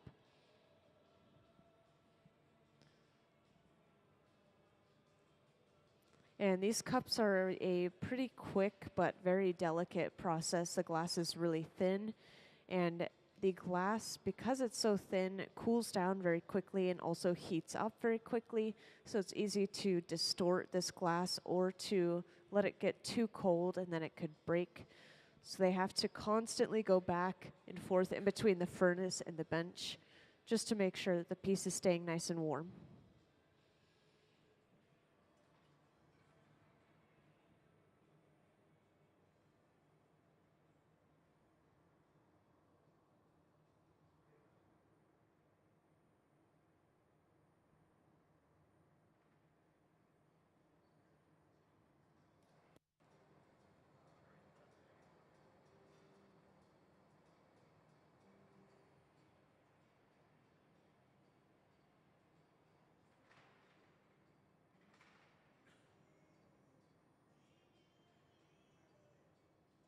And it looks like they're getting ready to break this piece off.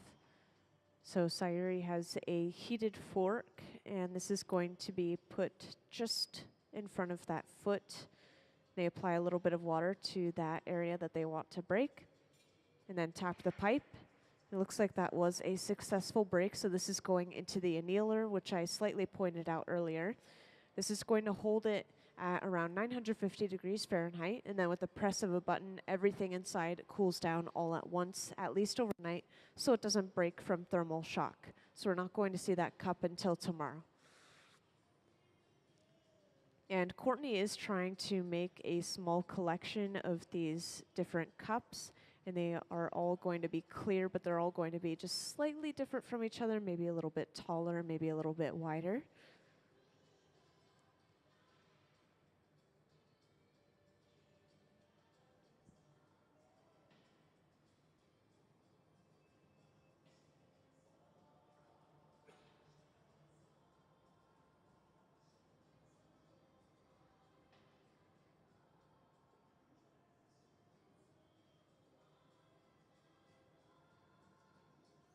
And now you guys get to see the process of making this cup from the beginning. So we have our fresh gather of clear.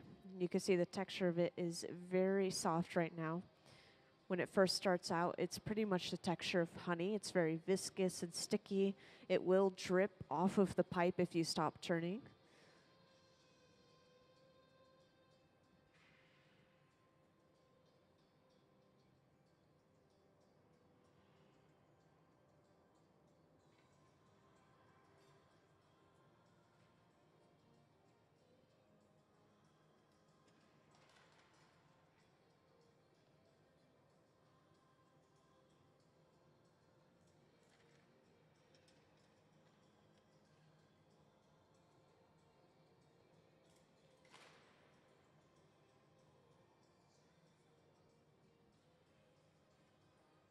And to create the angle for this cup, Courtney's going in with a pair of jacks, and he's just going to hold them at that same angle for the entire time that this cup is being blown out.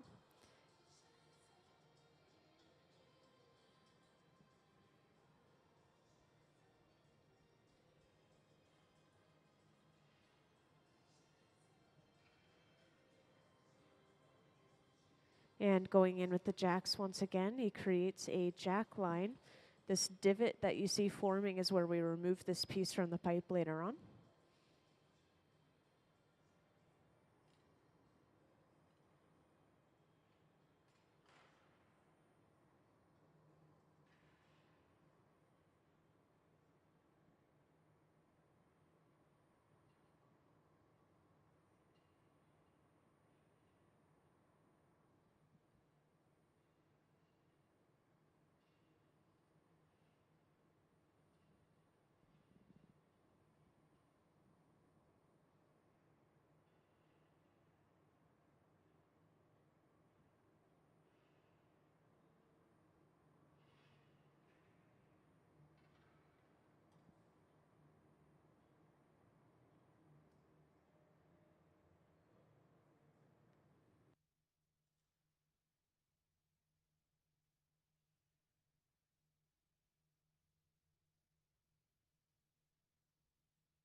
So the glass mixture that we use in the hot shop is specifically for soft glass. So the melting point is a lot lower than other types of glass. And it's mostly coming from silica sand. So sand melted turns into glass.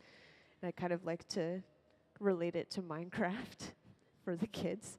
But yeah, we simply melt down sand and it turns into glass. But we also add a couple of other little ingredients to lower that melting point. In this case, soda ash and limestone supposedly are added to lower that melting point.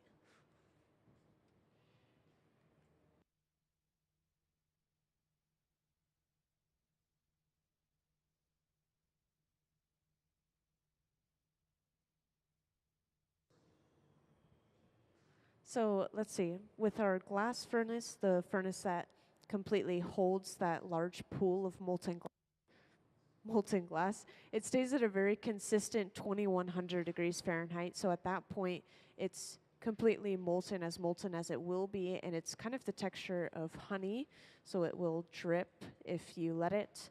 And then when we're working with it in the furnace, we definitely need it a lot lower, otherwise it would be kind of uncontrollable. So at this stage, it's more of a taffy or putty texture, somewhere in between 1000 degrees Fahrenheit and 2000 degrees Fahrenheit.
So as you can see, they've brought over a second small clear bubble, and this is going to be heated up even more before being dropped onto the bottom of this bubble that Courtney is holding upright right here. And this is going to create something called a blown foot. So this will be the foot to our cup or our goblet. And once they cut that bubble off, this bubble is enclosed, but they're going to have to reopen it, and you'll see how they do that in just a moment.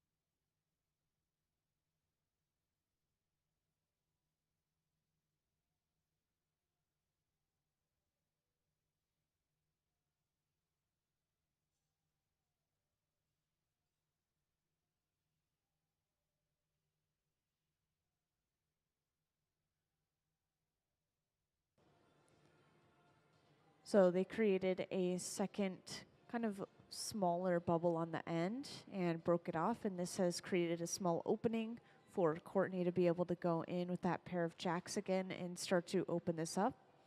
And they are going to completely flare this out, almost like a little upside down bowl.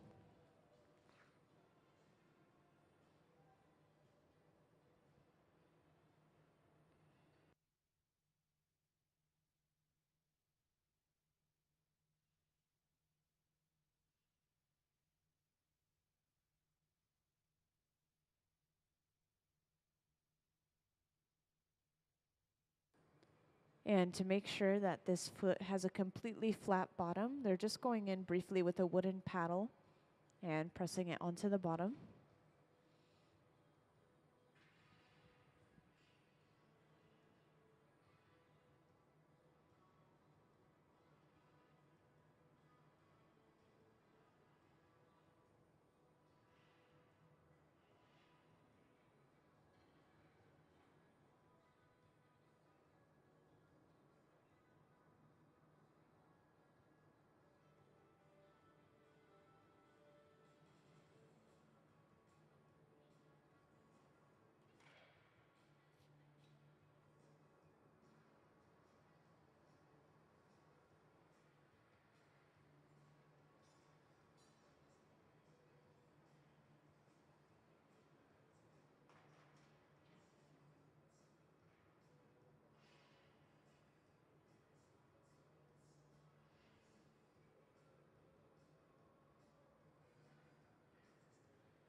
And now that we have the bottom of this piece complete, they are going to prepare a second small solid pipe with a clear attachment on the end.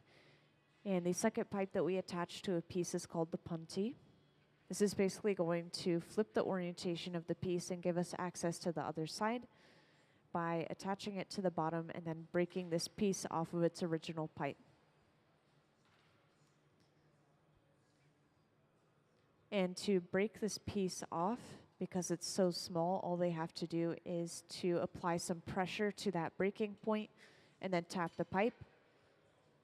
And just like that, the piece is now accessible on the other side. We can finish it off.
And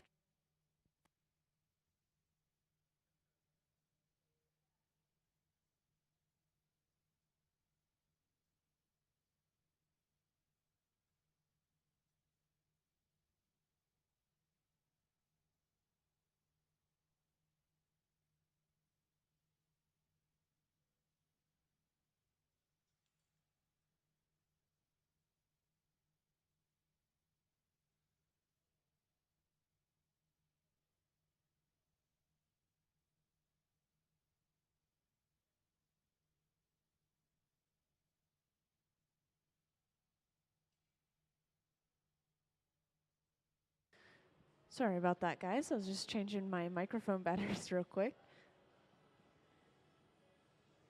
Oh, I turned away for a split second. What happened?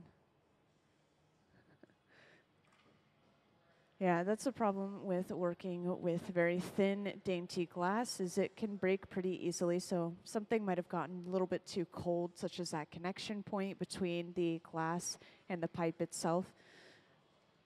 So sadly, that has been happening on and off, but they will get started on their next project pretty soon here.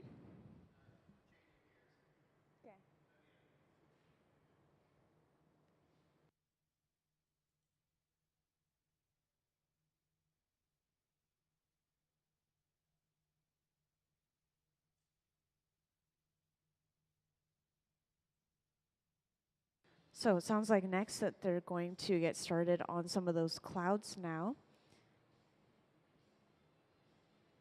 So this is all going to start with applying our color to the glass. So now you will see how we apply some color to our glass. So Sayuri has just brought out a piece of white glass, it looks like, and is now heating this up inside of the furnace at the center bench. And the white glass, I've been told, comes from tin and antimony mixed into the glass. Those are just two metals right next to each other on the periodic table.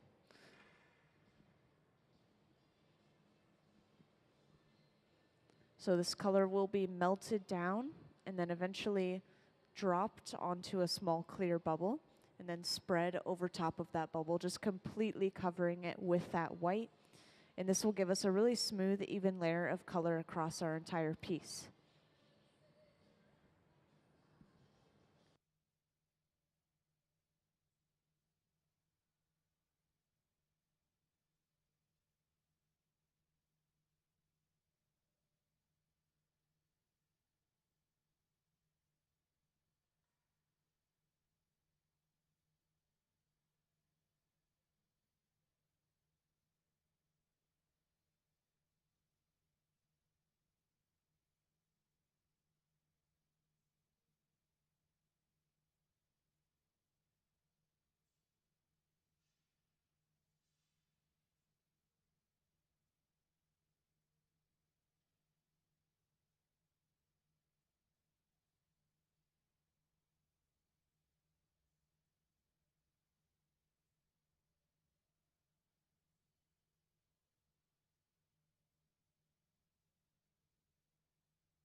So as I mentioned earlier, they will melt down that color and then drop it directly on top of a small clear bubble. And this bubble is pretty cold, as you could tell. It's lost a lot of its color, versus the color that they applied is very hot, very molten. So this is going to really allow them to push that color, completely covering the clear bubble. And they sectioned off that white because the colored glass that we use is usually pretty concentrated, actually. We want to use as little of it as possible because colored glass is actually pretty expensive.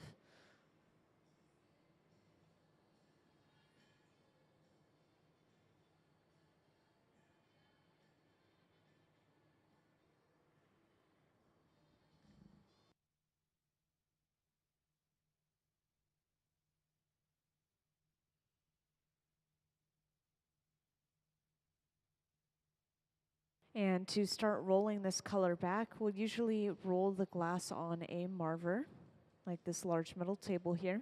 And we have marvers throughout the hot shop, but this large one at the center bench is what we mainly use because we mainly use our center bench as well.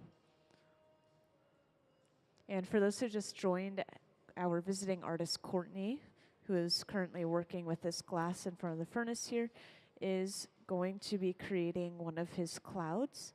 And were you guys in here earlier? No? All right, could I have some pictures of Courtney's artwork up on the screen, please? Thank you. So up on the screen, you'll see a slideshow of various art that our artist Courtney has made. And I just wanted to point out these clouds that you're seeing here and there. This is a lot like what you'll be seeing in the hot shop in a moment.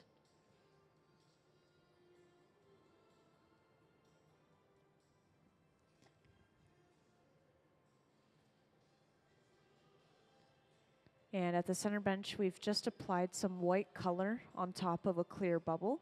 So this is the very beginning stages of the process. We always apply the color in the very beginning.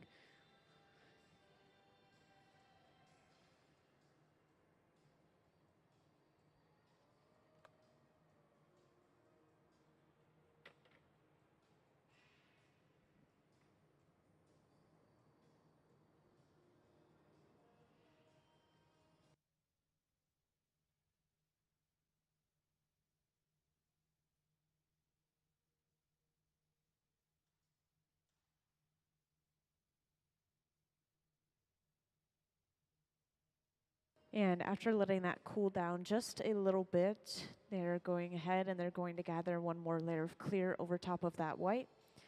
And they most likely will gather more than just this one layer of clear as well. Each time they gather clear, this will build up more mass for the piece, and it's also going to give the white a protective layer around it so that it can't chip or break away.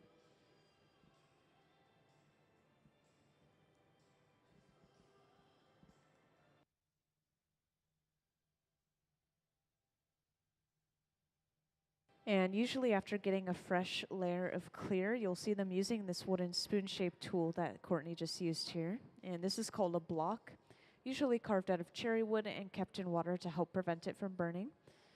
And this will smooth and even out all of that fresh glass. Make sure that the bubble will blow out evenly from inside. And there is a bubble inside of this glass. You can't see it through that white layer of color, but it's still pretty small at this point. And if you guys ever have any questions, feel free to let me know.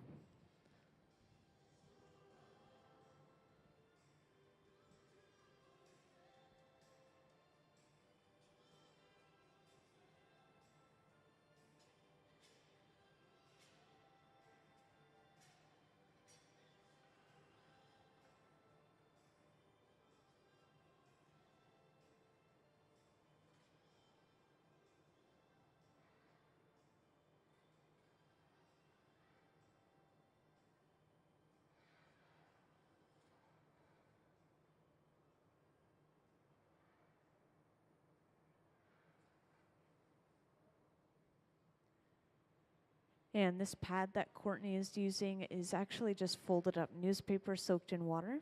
We'll use these to shape many different glass pieces in the hot shop, whether it's blown like this one or if it's a solid sculptural piece. This tool is helpful because it's pretty much as close as we can get to using our hands to shape the glass.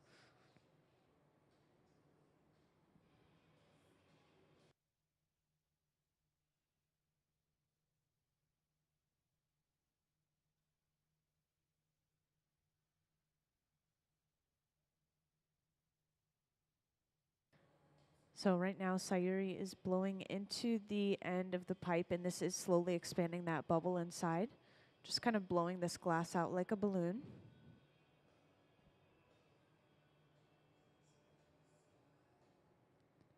And these two metal blades are the jacks. We'll use this throughout many different processes as well, but it looks like Courtney has just created a jack line. So this divot is where we remove this piece from the pipe later on.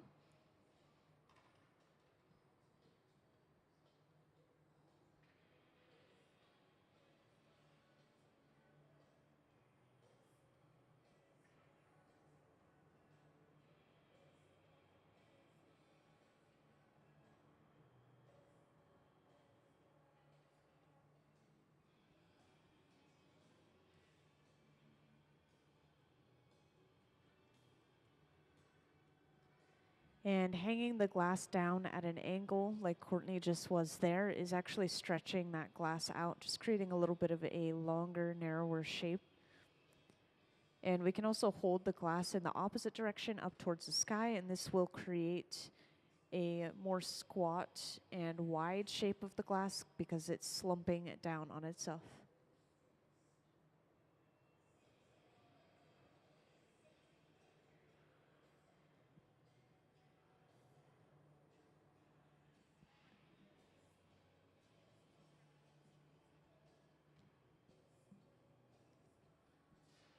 And next it looks like Courtney is using this, maybe a kiln shelf. I think it has some wax coated on the top of it as well. It's all that black char. And this is going to be used to flatten the sides of this bubble to start that cloud shape. We want it to be a little bit flat on the bottom and then have these slightly flattened sides as well. And he also has some tools laid out on this table next to the shelf that he's using. And these are going to be used to get those little curves and bumps in the cloud.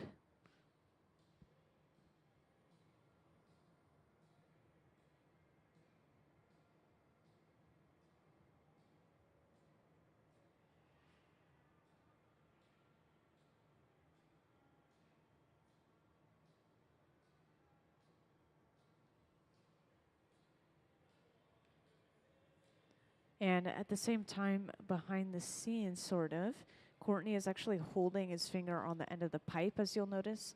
This is because the pipe is just like a giant straw, so air can go in and air can come back out. And since he's applying pressure to the glass itself, the air does want to escape. We don't want it to collapse, so he's just making sure to keep his finger over the end and keep that pressure inside of the glass.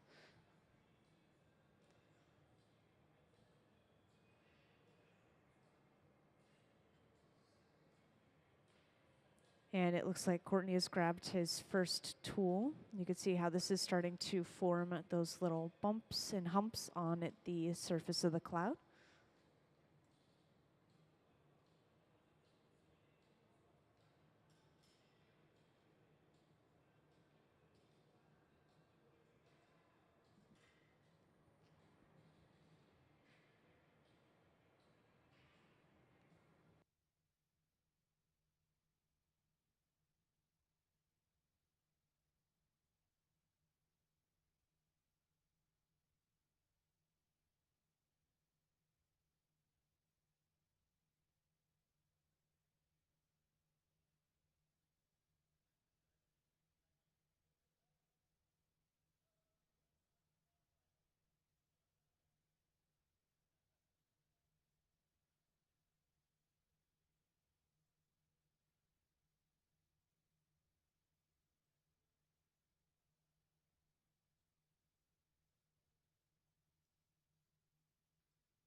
And this process that you're about to see right here is something that you don't see very often in the hot shop, so I really like to highlight it.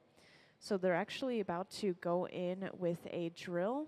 This most likely has a tungsten drill bit inside of it right now. And they're heating the tip of this drill bit until it's glowing red hot. And this is going to be pushed into the bottom of the cloud, melting and drilling a hole into the piece.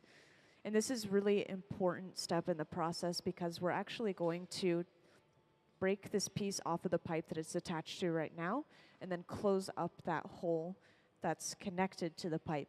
And we don't want to create a vacuum, which is what happens when you completely seal off a piece of glass. That means that the glass can actually implode on itself later on. So to prevent that, we're just going to drill a small hole into the bottom. Nobody's really going to see it later on.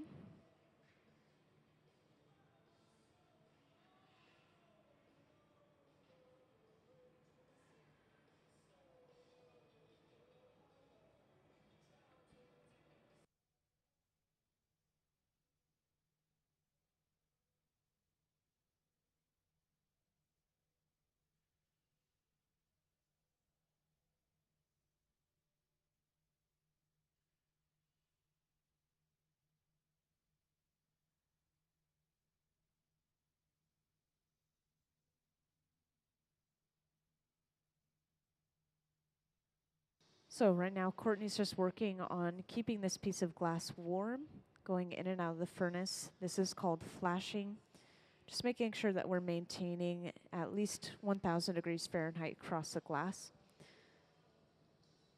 And Sayuri has just prepared a second pipe with a clear bit on the end. And this is attached to the end of the cloud. The second pipe that we attach to a piece is called the punty.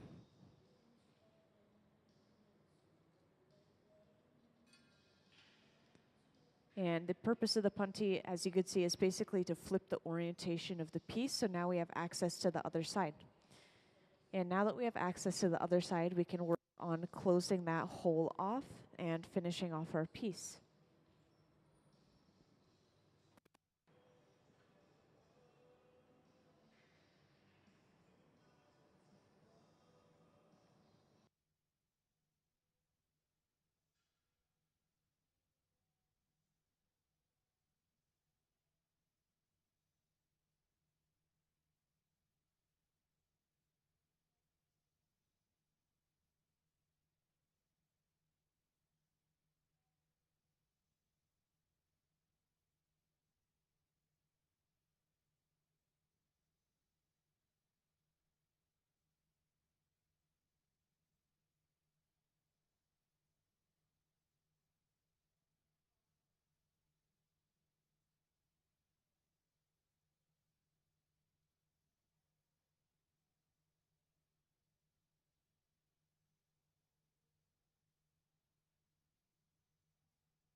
So Sayuri has just brought out a small piece of white color from the garage. This large silver box here was just keeping it nice and warm at around 1000 degrees Fahrenheit. And now she's going to start preheating this and start melting it down to get ready for the next cloud.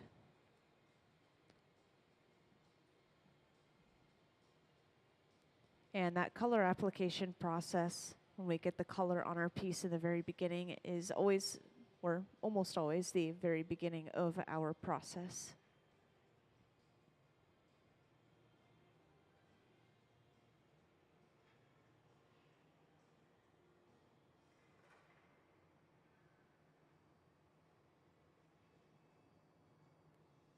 And to break this cloud cleanly off, Courtney's actually going in with a pair of shears and cutting at that connection point. And then all he should have to do is tap the pipe, and this should break it off into the annealer, which is this large black box right here. And this will slowly cool that piece of glass down, at least overnight, so it doesn't break from thermal shock. So we're not going to see that piece until it's cooled off tomorrow.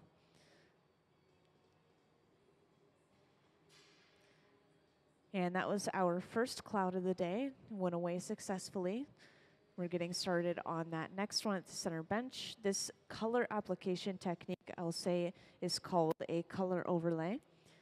And this is what the color looks like in the very beginning. We get it shipped in pre-made, but it's different metals and minerals mixed into the glass. White is apparently tin and antimony mixed into the glass, which are just two metals right next to each other on the periodic table. So they're going to create a small clear bubble, which Courtney is doing right now. They're going to drop the molten white glass on top of that clear bubble and then slowly spread that white over top of it.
So now that this white is completely molten, this is dropped directly on top of that small clear bubble.